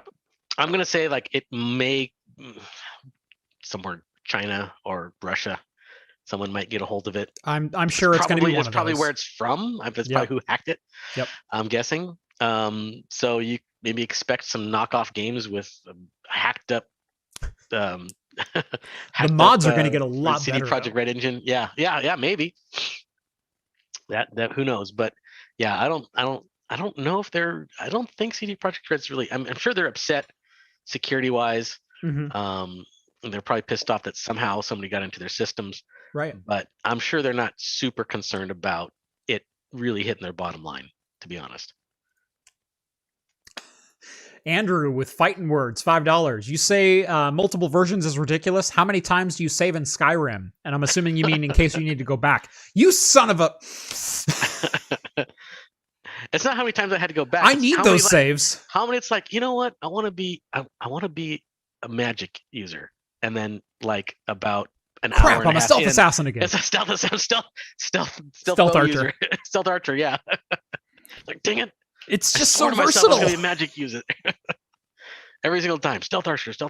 Yep. Yeah. No, I fell into that same trap. I played Skyrim for 190 hours, 200 hours, something like that. I beat stealth archer almost every time. I beat it with the stealth archer, and then every single time I started doing the magic user, and I'm like, no, stealth archer is just easier. Yeah. You know, the magic's just not quite doing it. I don't have the range that I wanted. Mean, apparently, I've heard some people who get to the end game and being a magic user is pretty fun because it's versatile and you're pretty powerful. Yeah. But it takes so long. It's such a grind to get to that point, though. That stealth archer, man, you can up your bow skill to 100 in 3 hours. And you could sit there, you'd just be creeping along in a dungeon. It's like, oh, look at that guy over there. Dead. Yep. All right, let's go walk over there. Yeah, I remember boss guy, let's sneak up to him. Like I remember I'm 90 minutes into the game and I'm already at like level 25 for bow or something like that. And I'm putting all my experience in there. And the magic happens when you get 2x for stealth shots, 2.5x for stealth shots. Exactly. Just for the couple of perks. And like by level 30, I think you're almost 3x. Yeah. And now I remember doing raids like an hour and a half or 2 hours into the game where I'm just sitting like 100 yards outside the walls picking guys off the top of them. Yeah, I know. You just sit there. Yeah, I know. That's what it is. It's like, and this is like with a hunting bow and iron arrows. Like I'm not even trying yet. Yeah. See me again when I've got ebony. Yeah, the ebony bow, the ebony arrow. Mm-hmm. Yep. Perfect build. Any slim profile setups? Yeah, actually, I just got a GTX 1070 katana. So yeah, you missed at the beginning. Or my Xbox One S case mod that's coming up. Yeah, that also is going to be very small form factor. Probably the smallest form factor I've ever built in that Xbox. It's been challenging. But it's going to fit. We were talking about Skyrim, and he says perfect build, slim, and I thought, well, Khajiits are pretty slim. Right. Yeah, I don't know. No, I'm usually a dark elf. Oh, okay. They're pretty slim too. Yeah. They're tall and gangly. I relate. Very much relate. All right. Epic. So Epic, Yes. makers of the Unreal Engine, not just a weird game store, Yeah. have said that they are going to release a sneak peek of a piece of software they're calling Metahuman. Metahuman creator, yeah. Which has been used a couple of times, maybe not to a lot of people's knowledge, but there's been a lot of talk about AI generated faces and characters lately. And I guess this is one of the main tools that's been behind that. And they're going to let you play with it. Yep. So I've seen these stories before that like every person in this photo doesn't exist. Like I've totally seen I've seen those before too, yes. Right. But we've never been able to like I've seen like the 4K AI super sampled like footage from the 1920s. But I've never seen that tool available so I could upsample DS9 on my own. Right. to see what it looks like. And use the technology like it should be used. God dang it. I want to remaster every single thing I have on VHS right now. Right.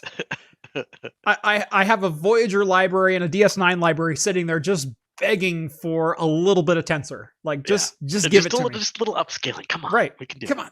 I've got cards. But Epic is releasing a beta or a sneak peek of their Metahuman creator, which is what they say a high fidelity digital human made easy. Yeah. And it's basically like any kind of character creator in a video game on steroids. Right. You're going to be able to adjust so many different things on this thing. And the beauty of this thing, it's what they're touting it as, is kind of a quick shortcut for developers who want a good human model.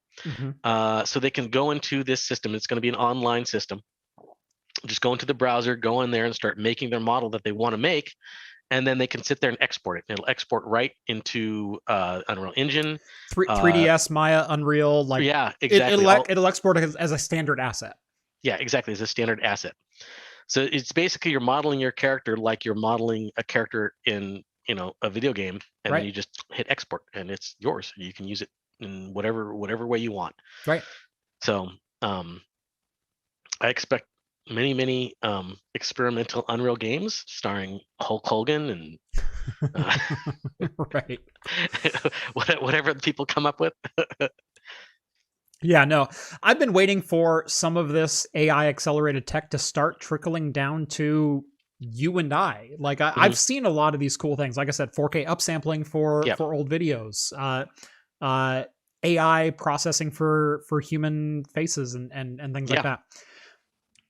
There's bound to be a time when you and I can actually use that for practical applications. And this is a cool release. This is a very, very cool release. Yeah, this is very cool. I mean, even if you're not going to use it for, creating a game or whatever, probably just playing with it would be a lot of fun. Right. I agree with that. Right. I mean, I remember when I have spent many more hours than I'd like to admit in a lot of different tech demos. Yeah. Well, like playing the very first demo for the creature creator for Spore, I played with that more than I played the game. I played with the creature creator more than I played with the game. And that came out for free. Yeah. And it was like, I'm just going to play with this. And it was like a lot of fun. And like a million. No, I think it was $5. Well, I think it was $5. I think they released it for free at once. Well, maybe no, I think it was $5 because I have a disc somewhere for the creature creator that I spent money on. I could have swore it was free at one point, but it could have been. I think it was free. I think it was super cheap. It was like $5. Okay, yeah, okay. But yeah, that was just a heck of a lot of fun. It was more fun than the game. Yeah, and honestly, it was more fun than the game. And this is probably going to be something that's going to be fun just to play with. And I guarantee when it comes out, and I don't know if they might have it so that if you want to export it to these different things, you have to pay money or pay a subscription to use the service. If you want to just play with it online, play with it online. Who cares? Well, Unreal usually has pretty good licensure for it as well. Like you can use Unreal for free so long as you don't make more than like $2 million a year. Right. Exactly. And you can mess with engines as much as you want. Exactly. You can release games as long as you don't make more than that money. And then your license is just a fraction of whatever money you make off the game. Yeah. So Yeah, they've always been pretty good as far as licensure goes, especially to, entry level creators Right. and experimenters. So Yeah, people who just want to mess with it. It's yeah, like, and that's kind of the way to do it, really. yeah, I fully agree. I wish more software did that. I know. I mean, like, Although I'm really glad Adobe doesn't grow with your scale, because I'm still only paying $50 a month for the entire Adobe suite. So yeah. Hey, you know what? I've That's made not too way bad. more money on Adobe than I've spent. Yeah, So, yeah. But then, of course, I mean, for somebody who just wants to mess around with Adobe, that's kind of a steep right. kind of way It's $50 a month. for just messing Well, it's way around better with it. than the $300 per piece of software you used to have to pay. Right. Yes, exactly. $20 super chat. Mr. LM002. Lemoose? Mr. Lemoose? Lamutu? Lemutu? I don't know. Mutu? Yeah, something like that. Lamutu. Found your channel not long ago when I was doing video research on liquid cooling a 1650 GPU and loved your single slot 1650 video. Keep it up. What future, if any, do you see for gaming GPUs with no external power like the 1650? Less and less, unfortunately. Yeah. There's less and less of a future. And the thing is, there's a new up and comer. You might have heard of them. Intel? Yes. Intel, something like that. Yeah, they're coming up with some GPUs that are fairly low power and integrated onto the processors you already use, as is AMD. The Z, isn't it called the Z or something? The Z? The XE? Intel Z? Yeah, XE? the Intel XE, Z, which yeah. is it's XE, not Z. Okay, There's also XE. AMD, or sorry, AMD. I'm told that's an acronym. It is also developing like integrated Vega chips, like 6 years after Vega launched or something like that, that are fairly low power and also integrated into CPUs that do a really good job. I'm being facetious. But honestly, the market is kind of moving away from the lower power discrete GPUs in favor of more of an APU approach. Because Intel and AMD are finally starting to be competitive at the fairly low end of things, there's no reason for Nvidia to make another GT 1030.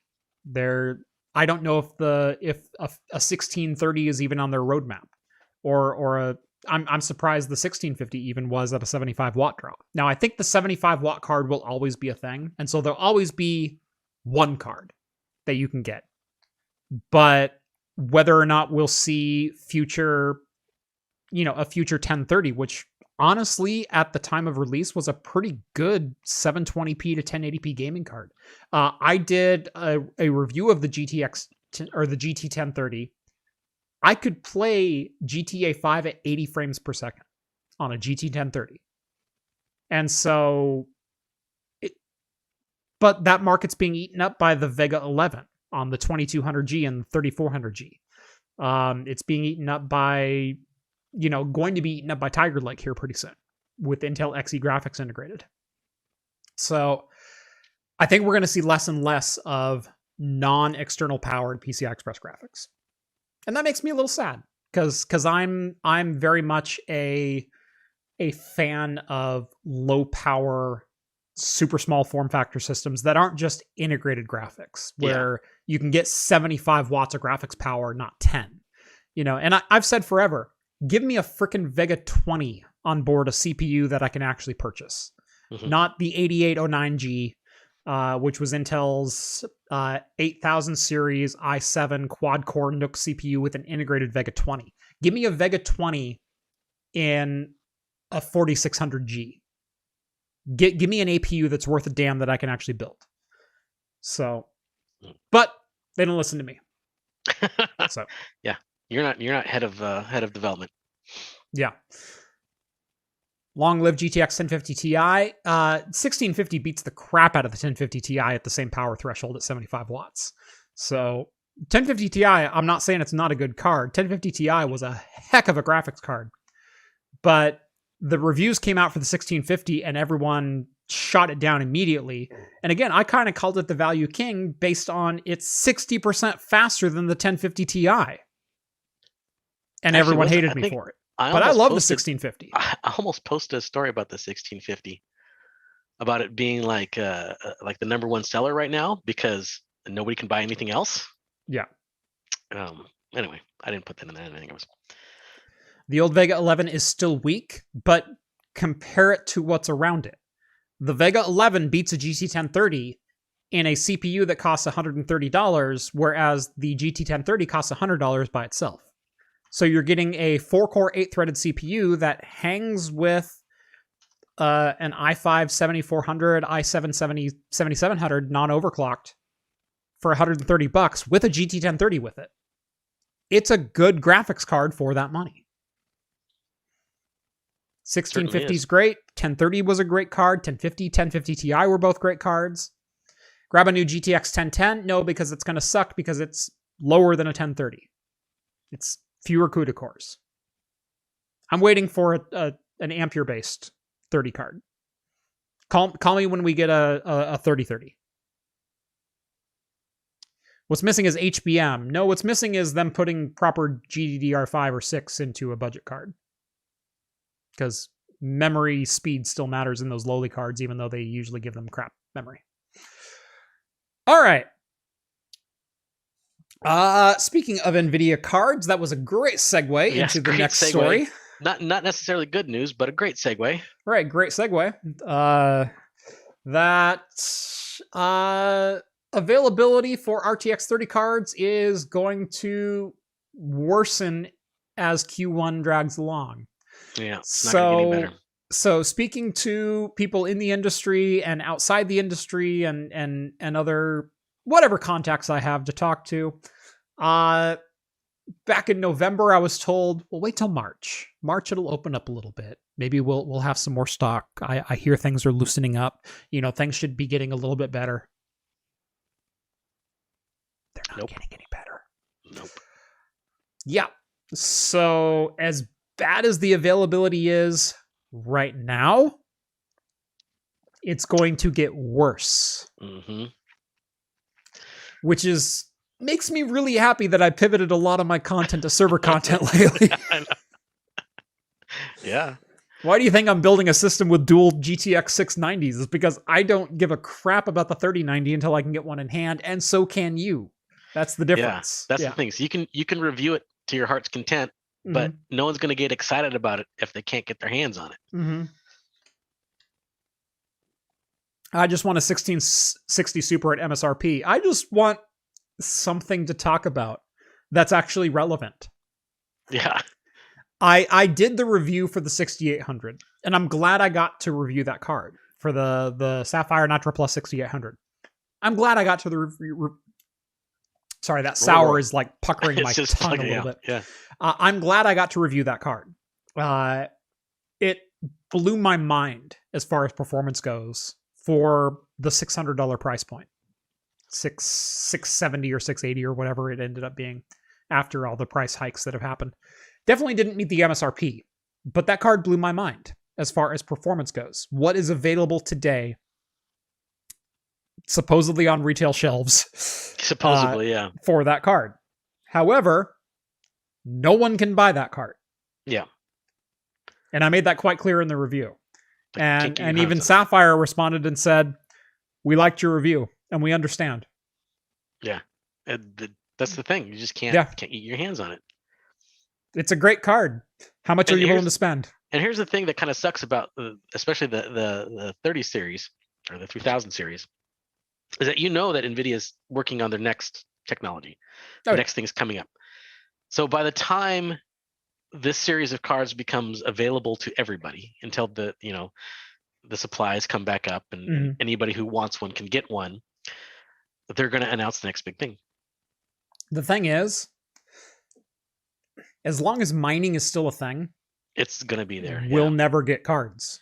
Yeah. You know why? Because I'm buying this as an entertainment product. Well, this is the thing. They're buying it as a moneymaker, so they'll spend just about any dollar on it. Well, that's the thing, that the availability of the discrete cards is so low that another article I was reading today was they're actually buying the laptops that have the 3000 series on. They're using those to mine them with. To tell you how out of control the mining craze is right now, I did see that story and I should have linked it. Yeah. There were mining farms that were discovered in China and India that they were buying RTX powered laptops, so RTX 3060 and 3070 integrated laptops for like $2,500. Yeah.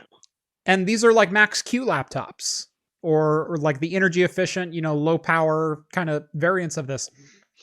They're spending $2,500 on a laptop to open it up and sit like screen down so it's up and nice and vented high and tight with the power plug plugged into it. Style, yeah. And run that as a freaking mining GPU. Yep. The $400 for a graphics card versus $2,500 for a laptop, it didn't matter to their end result. Yep, they're taking it. That's why you can't find graphics cards right now. It's because to the miners, the price of entry doesn't matter as long as I have a mining farm that is going to continue cranking out dollars for me. Mm-hmm. And until crypto prices go back down, which who the heck knows? Thank you, Elon Musk, for hashtag Dogecoin. Well, Dogecoin hasn't really gone anywhere. Yes, it has. A couple of pennies. It hasn't gone up too much. The thing is, when it goes from 0.04 pennies to 0.4 pennies, that's 1,000% increase. Yes, but in the last couple of last 2 or 3 weeks, because since Elon Musk started tweeting about it, it's only fluctuated by a couple of pennies. Right. But if you have like some people I know, about 110,000 of them, a couple of pennies makes quite a difference. A couple of pennies does make quite a difference. So whether it's a half a penny or 3 pennies, that's quite a difference. The market cap on it is really, really high, though. It's really high. Oh, it's insanely high. Yeah. Yep. So, yeah, there's a lot of great hardware out there right now. I wish I could use it. And I wish you could use it too.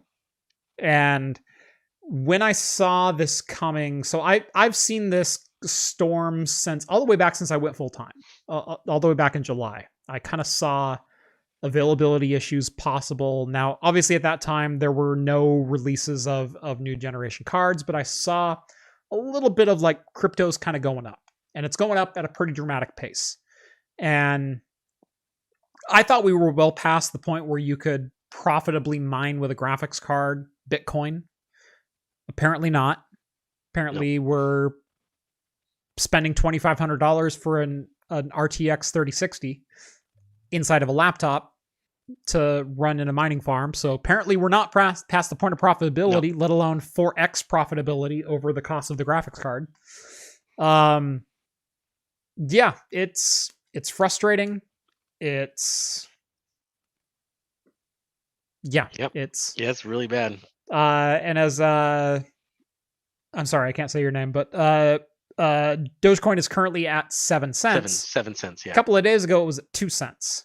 Now, that doesn't seem like a lot. It's 5 cents. But if you own 110,000 of those cents add up. The market cap is in the billions, so right. I mean, yeah, if you have a couple million of them, then yeah, a couple cents does make a difference. Well, 110,000, that's the difference between $20,000 and $70,000. Mm-hmm. So that's quite a difference. It's 3.5 times. Yeah. So, yeah. Yeah. This isn't going anywhere until crypto finds a different way to make itself, or... Well, I guess until somebody makes a crypto-specific card. The thing is, if they make a crypto-specific card, guess what?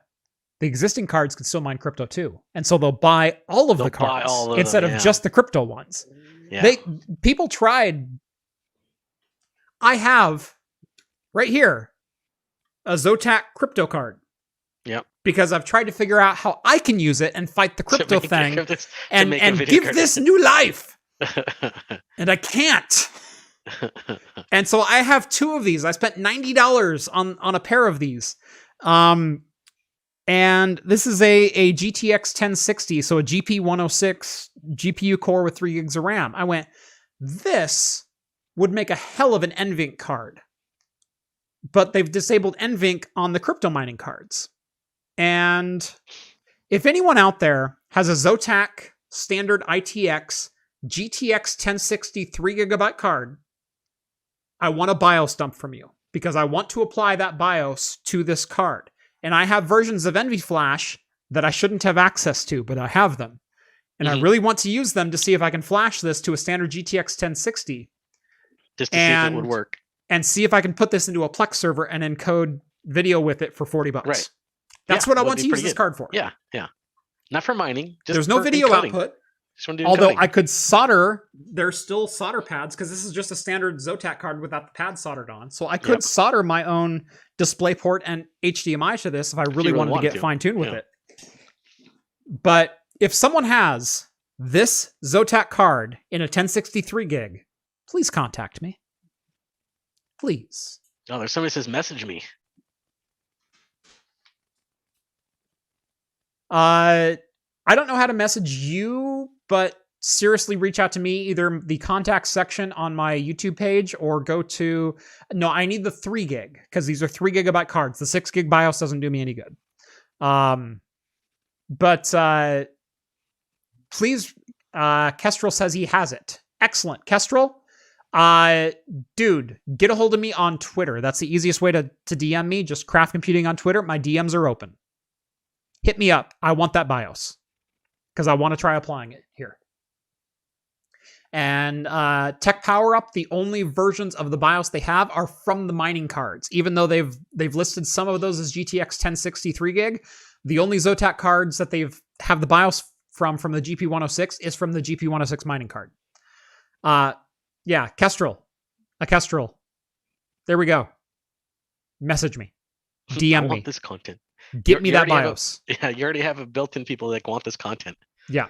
All right. No, I know. You got future videos. And I bought this because I figured it would be a great video, but I cannot find that BIOS. And it's not like I'm going to reach out to Zotac and go, so I'm going to hack your cards. Can you send me that BIOS? Because they never would. Yeah, that's not gonna and I have a lot of respect for the people over at Zotac, and in fact, the Zotac PR rep is one of the guys I've known the longest that I've been doing this. So you don't want to piss them off.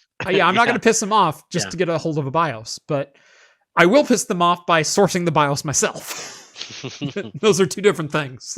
Yep. Hey Jeff, what about VMs with those? I've tried just about everything. The only method to game on one of these is a method that Linus posted about 2 years ago in using the Windows rendering option. So you can send high performance apps to a dedicated card and output on a lower def card. And so what they hypothesized is buying like a Ryzen 2200G and then buying some kind of system with integrated graphics on it, and then buying a mining card and sending all of your high graphical information over to there and then outputting via your standard display. And they did get it to work. Linus and Anthony did get it to work. It was a pretty great video. I'm not going to recreate what they wanted to do, but I wanted to take this and apply it to a server application. And so I have servers with 6-pin graphic outputs on them. I want to make this into a rendering card and into an NVENC machine, because that would be incredible. Can't you use the onboard as a pass-through? Yes, you can on an application by application basis. It does work. That's not what I want this for. I want NVENC unlocked on this card because it's just a GP106. It's the same GPU as a GTX 1060, and there's no reason it should be disabled. And I want it to work.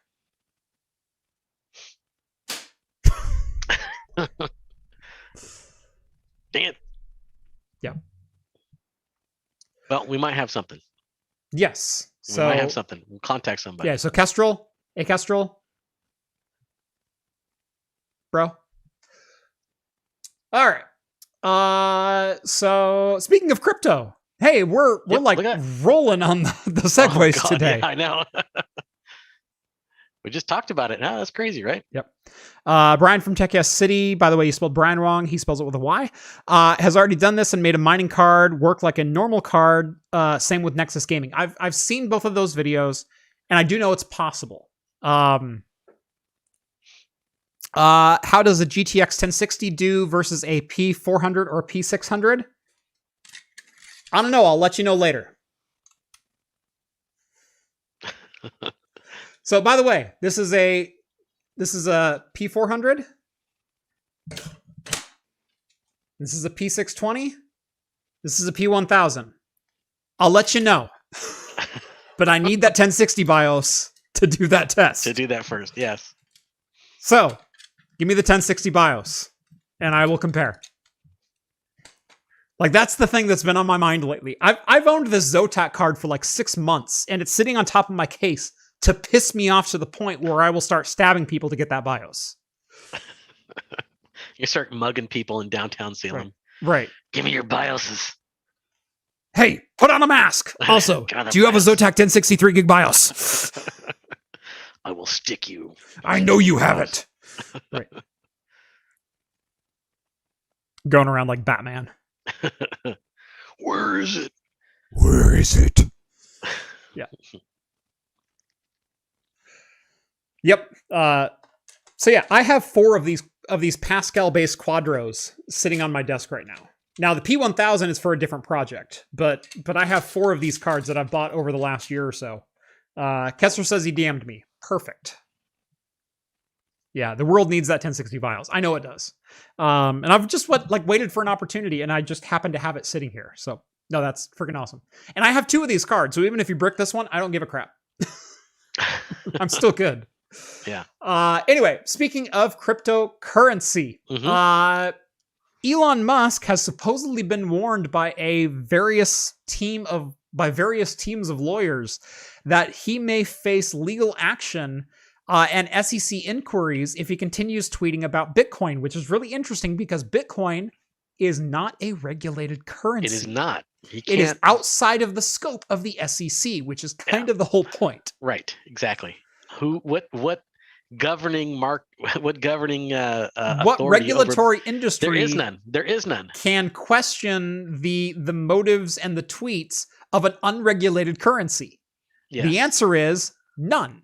Yes, it's blockchain. It's non-centralized. That's the point. It's kind of the point of it all. Kind of the point of it all. So on Monday, Tesla announced that they had bought $1.5 billion worth of Bitcoin at some point this year and had planned on accepting Bitcoin payment later this year. So you could buy a Tesla with Bitcoin. However, not with Starlink yet. Not with Starlink. Yeah, you can't pay for Starlink. No. However, lawyers have warned Musk, whose fast and loose Twitter persona has landed him in hot water with regulators before. Something might take Tesla private. Don't DM me, or whatever the tweet was. Like, thinking about taking Tesla private. Got a crap. That's landed him in hot water before because Tesla is a publicly traded stock on an SEC regulated stock exchange. That's a thing. Yeah, can't do that. Yeah. However, tweeting hashtag Dogecoin to the moon. Yep. Not a. We bought 1.5 billion in Bitcoin. Those are unregulated currencies, unbacked, unregulated. Yep. They're only worth something because someone else says they're worth something. They're not actually worth the backing of a government agency like the SEC. Yep. Which means he can say whatever the crap he wants to say. Yep. That's my take on it. Although, I mean, it's true. That's absolutely true. Yeah. But say, you have a whole bunch of Bitcoin and you want to trade it for US dollars. You have to find a buyer for that. Right. Which you might not. Right.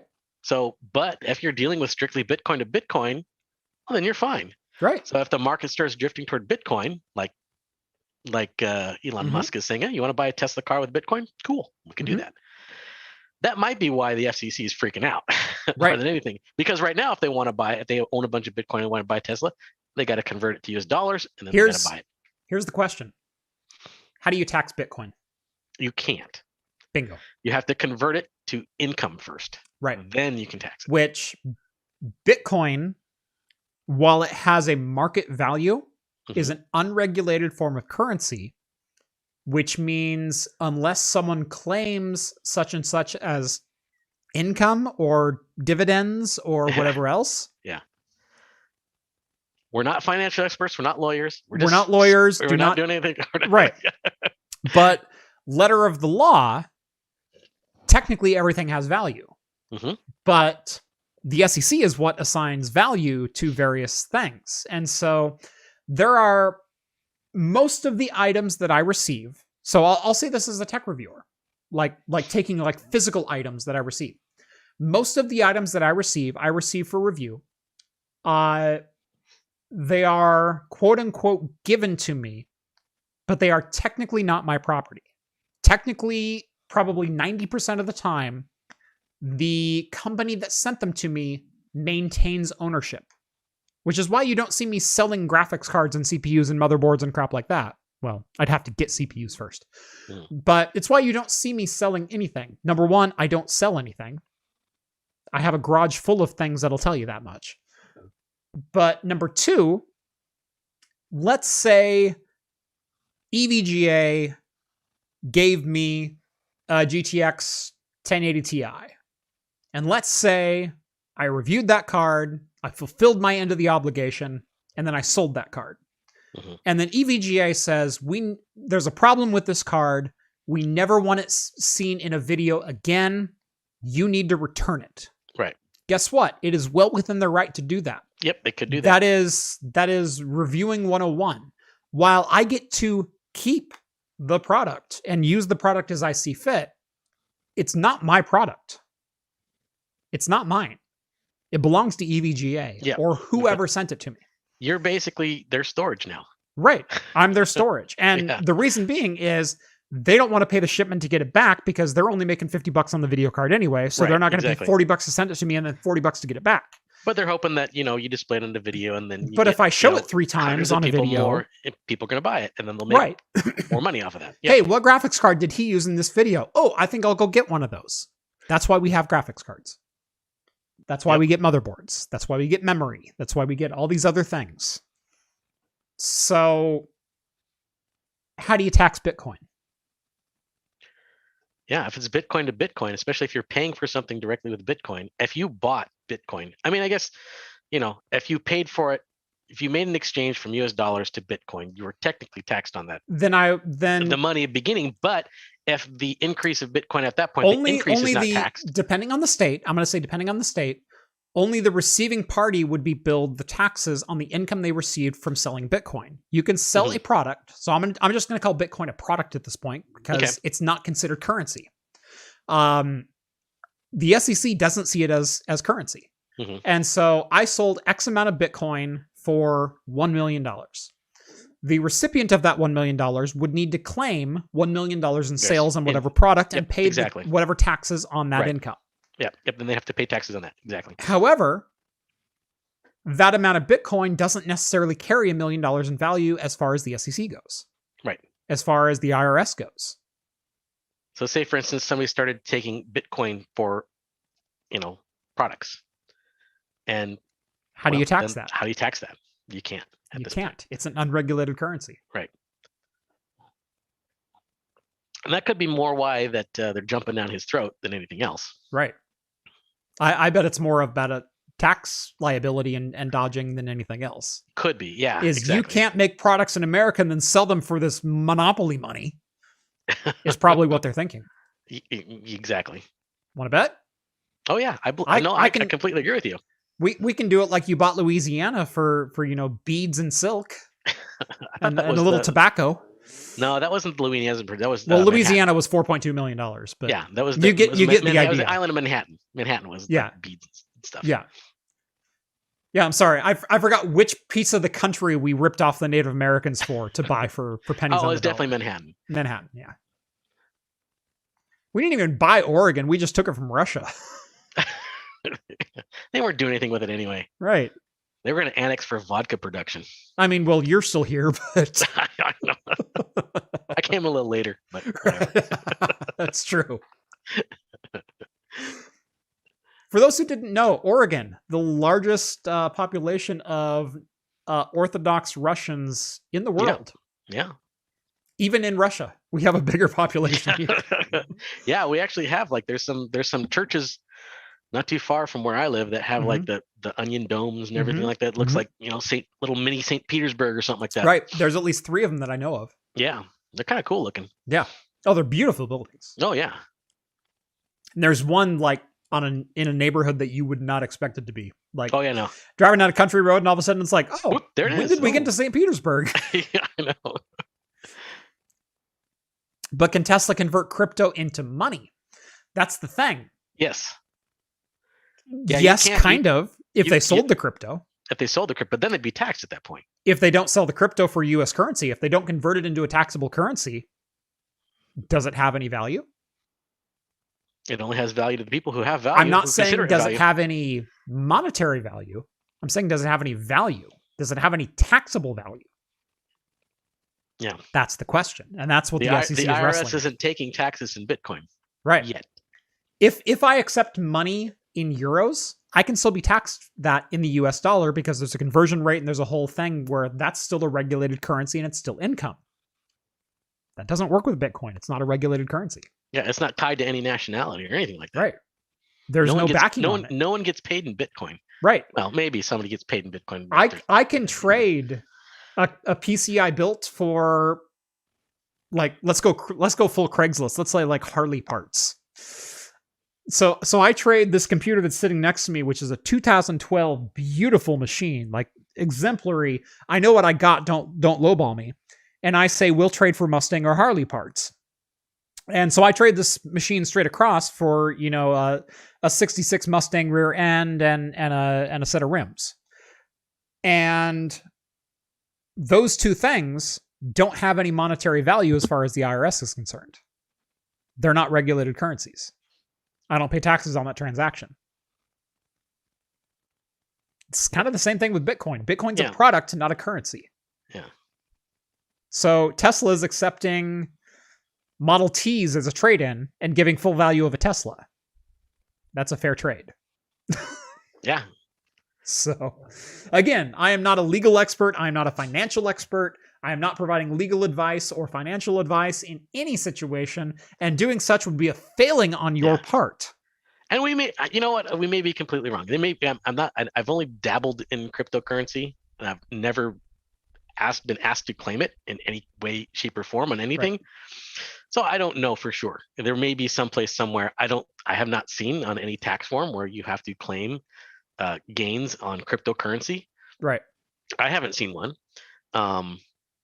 But yeah, I mean, as far as I know, if people are accepting cryptocurrency for payment for direct products, and you have, you bought cryptocurrency and it went past a certain point, so you gained money from it, and then you use that to buy a product. I don't see any place on any tax form that I remember of that you can claim that as income. Mm-hmm. So I don't know. Right. Technically, some of the products that I've received, I have been given for free. I have been given, and they are my property.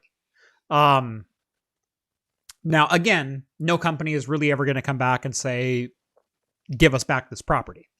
That doesn't happen unless you're a jerk, or unless you're like known selling on eBay all the stuff that you get. There may be something about virtual currency on the IRS website.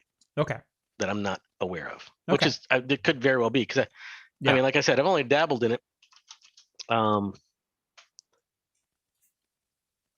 again, you're over my head at this point. Yeah. Like I've never used it to purchase anything. I've never claimed it. The money I've made off of it is minuscule. So I mean, it's like, it says virtual currency transactions are taxable by law, like transactions in any other property. They say that. They say that, but I don't know if there's any way that they can prove that. How can you prove the value of what you bought and sold? Yeah. That's the question. It's not a regulated currency. There is no $1 to 1 Bitcoin value that is given by the SEC. So they're asking you to claim an income or claim an expense based on crypto, based on product loss. But this is saying, I'll give you 1,000 tons of rice for 2,000 tons of beans. Yeah. How do you claim that as a taxable income? Do I send the government 3 bags of rice and 1 bag of beans? Yeah. Well, what happens if you say I have this many crypto, or I paid for something with this amount of crypto, and I got this product, this value of this product, but then the value of that crypto went down, and therefore is that a loss at that point? Right. And therefore I don't owe taxes on it? Right. I'm not too sure how it works. I'm not an expert in any of it. Yeah. So it's definitely uncharted waters. And I know it's uncharted waters for me, but it's still uncharted waters for the IRS and the US government as a whole. Yes, I think it is too. Yeah. And I don't know that they have a good answer for it either. Yeah. Virtual currency is treated as property, but again, what value does that property have when it's unregulated? Because we can say there's a regulation to how much your property is worth.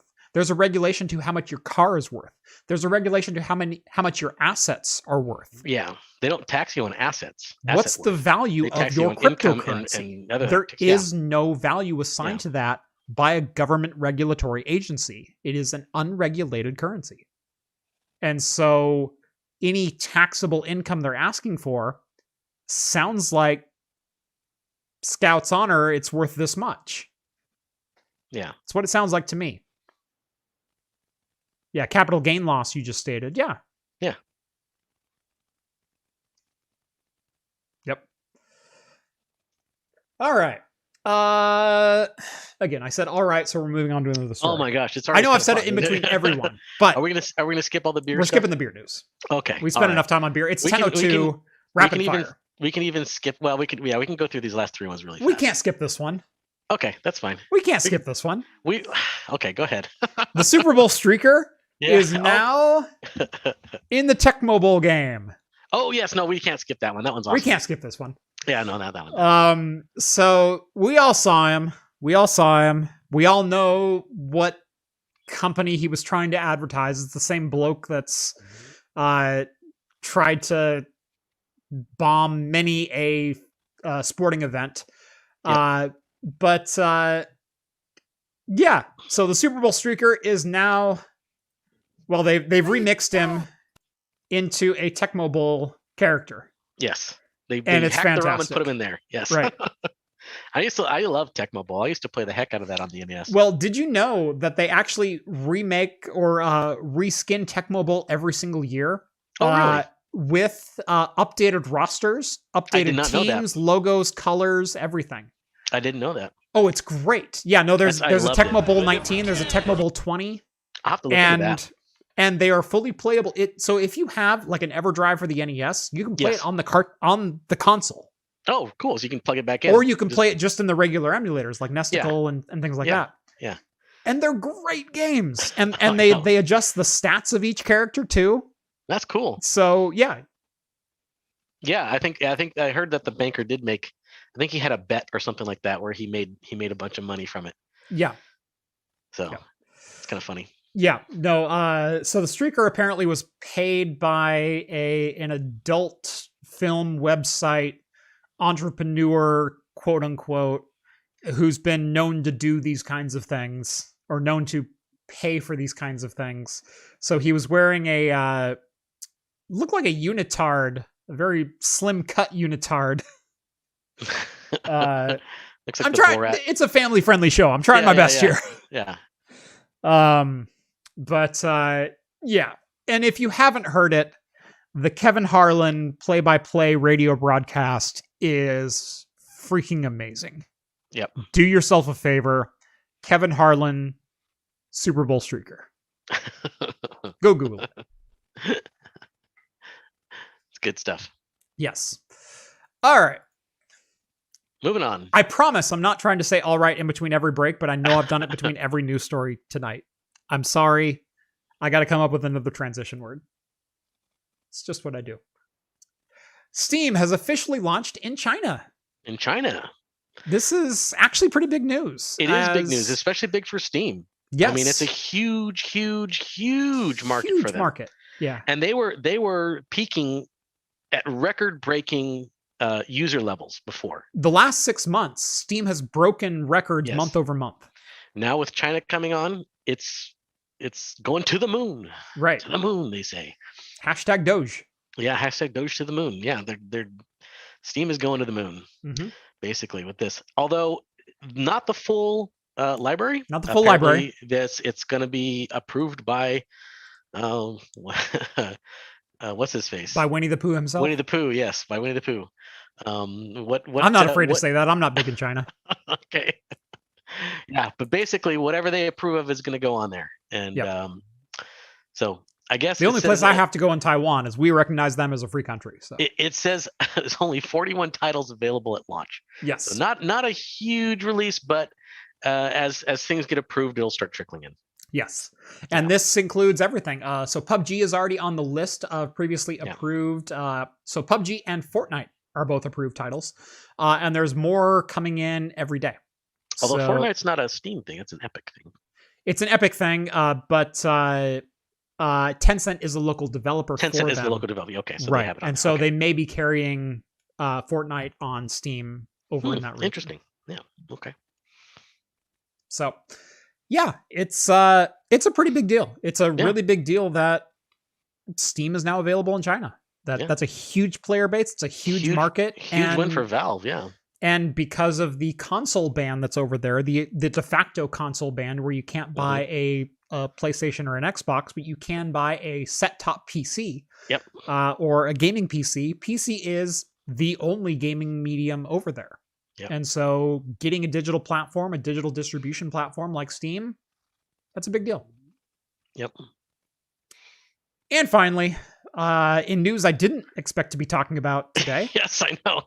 Battlefront 2. Not that Battlefront 2. The first one. The first Battlefront 2. Yes, the good one. The good one. Just got an update. And in classic EA fashion, it's already been pulled. Yeah. So the update actually scaled it properly for higher resolution displays and enabled full controller support, both of which are freaking like full X input support, so you can plug in an Xbox controller and go wild. And the text isn't like this big on your 1440p monitor anymore, because they were used to 800 by 600 in those days. Yep. It was a big update, but it also broke like everything. It also broke everything. Nothing worked. Mods didn't work. Some controls didn't work. People couldn't.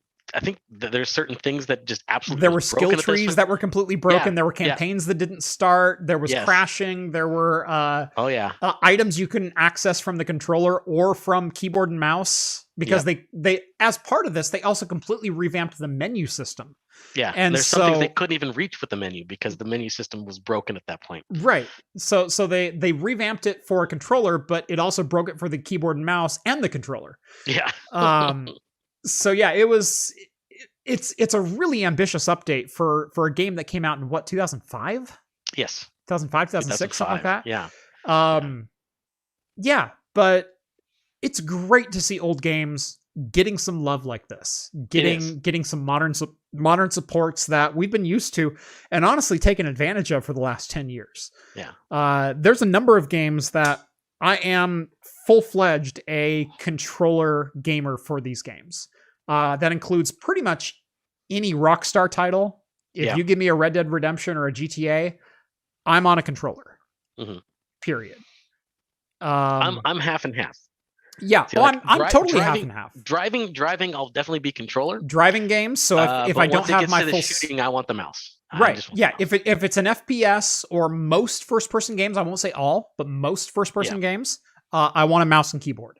Mm-hmm. If it's a game like GTA where it's primarily third-person, I usually lean towards a controller. Although there are some third-person games like Hitman that I lean towards keyboard and mouse. Yeah. It just depends on the game.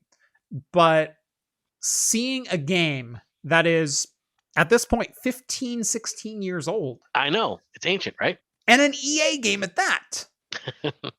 Getting this level of support, getting modern resolution, widescreen support, that was something you didn't think you'd need in this day and age. But you know what? We were hacking it to this point to get widescreen support. Yeah. And the text was still this big. Yes. Getting proper controller support and proper widescreen support in a game that's 16 years old, that's freaking awesome. Yeah. So too bad that it broke. So hats off to EA. Yes. But please go fix it. I really want to fix it. I think they're fixing it, but I think they're fixing it. It was funny that they waited this long to. It also broke like every mod that ever existed for the game too. It's sad, but it is what it is.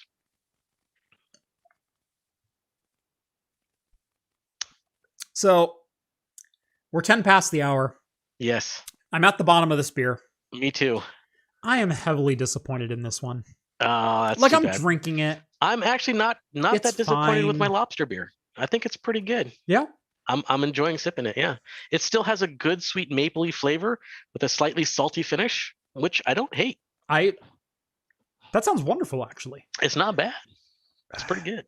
I had such high hopes for this one. Well, Imperial barrel-aged bourbon porter with cocoa, cayenne pepper. It had all the right words. All the right words. All the right words. And it just didn't deliver. It's a moderately good sour ale. Like I said, it's still good. It's still drinkable, but it's like a 3.25 at best. Yeah. So if we're on Untapped, 3.25. Okay, that's fair. Like it's fine. That's disappointing for. It's a Sierra Nevada IPA. Yeah, but it's disappointing. a sour. That's disappointing for Cascade because Cascade is usually really excellent. disappointing. Yeah. For a bottle that was like $30. Yeah, I know. Like this was not a cheap bottle. Yeah. Good thing you'd have to pay for it then. Right. Well, I owe Mike some really good beers in return. There you go. Well, you can give him one of your extra. That's how beer. So Bourbon how do you counties. regulate beer as a currency? Let's go back to the crypto for a second. No, it's not. Because I received a worldwide stout from a fan of the channel, a worldwide stout, and he's going to send a worldwide vanilla aged as well. All right. So I sent him 2 Megalodoms, a Vortex, and a Kavatka. Oh yeah. Do you think that's a pretty good trade? Though. Yeah, I mean, they're standards, but yeah. they're standards you cannot get outside this region. Right, that's true. And the Megalodoms are very highly sought after for 10% triple IPA. They're not barrel aged or anything like that, but they're quintessential standard for Northwest style. Oh yeah, heavy IPAs. Yeah. I also sent him a. I hope I know he's watching right now. He's getting a Block 15 Sticky Hands. Sticky Hands is good, but they're pretty common around here. Right, they're common around here, but not anywhere else. But it's the heady topper around everywhere else. Yeah, exactly. So, yeah, so they're kind of standards, but they're not. What's the? And by the way, he sent me 12 ounces. I sent him 4 pints. What's so the there we exchange go. rate? What's the exchange rate? Yeah. What's the exchange rate on that transaction? What's the exchange rate on Bud Light? Riddle me this. Megalodon is $5 out here. Yeah, we pay $10 for a 4-pack. It's $2.50 a pint. Yeah, it's pretty cheap. Yeah, and it's a 10% that's just good. It's good. It's a nice, good hoppy IPA. Very hoppy. So yeah, John, you're getting a Sticky Hands and a Kavatka Stout if you're watching. Anyway, Steve, anything else before we send these fine people to bed? Nope. Just join the after party. Join the after party. I think that's the main thing. Follow the links down in the video description to the Patreon or the Float Plane if you want to take exclusive part in the Discord server and join the after party, which is starting right about now. Exactly. Other than that, make sure to catch us on Anchor.fm or wherever your favorite podcasts are found for the latest in beer and tech news right here on Talking Heads, or every Wednesday night at 8 p.m. Pacific time right here on YouTube. Make sure to like this video and subscribe to Craft Computing if you haven't done so already. Make sure to catch all the new videos. Thank you for all the super chats. I appreciate every single one of you. If you have anything to send us, we have a mailbox I can accept from every major carrier. Send us gifts, trinkets, tech that I haven't seen yet, beer, I don't care. Yeah. I can accept anything with or without notice. If you have something that I might be really interested in, I'm even willing to pay for shipping sometimes. So don't hesitate to ask. Anyway, it's been a fun show. Thank you all for joining us. And as always, we'll see you next week for episode 171. See you guys. Later on.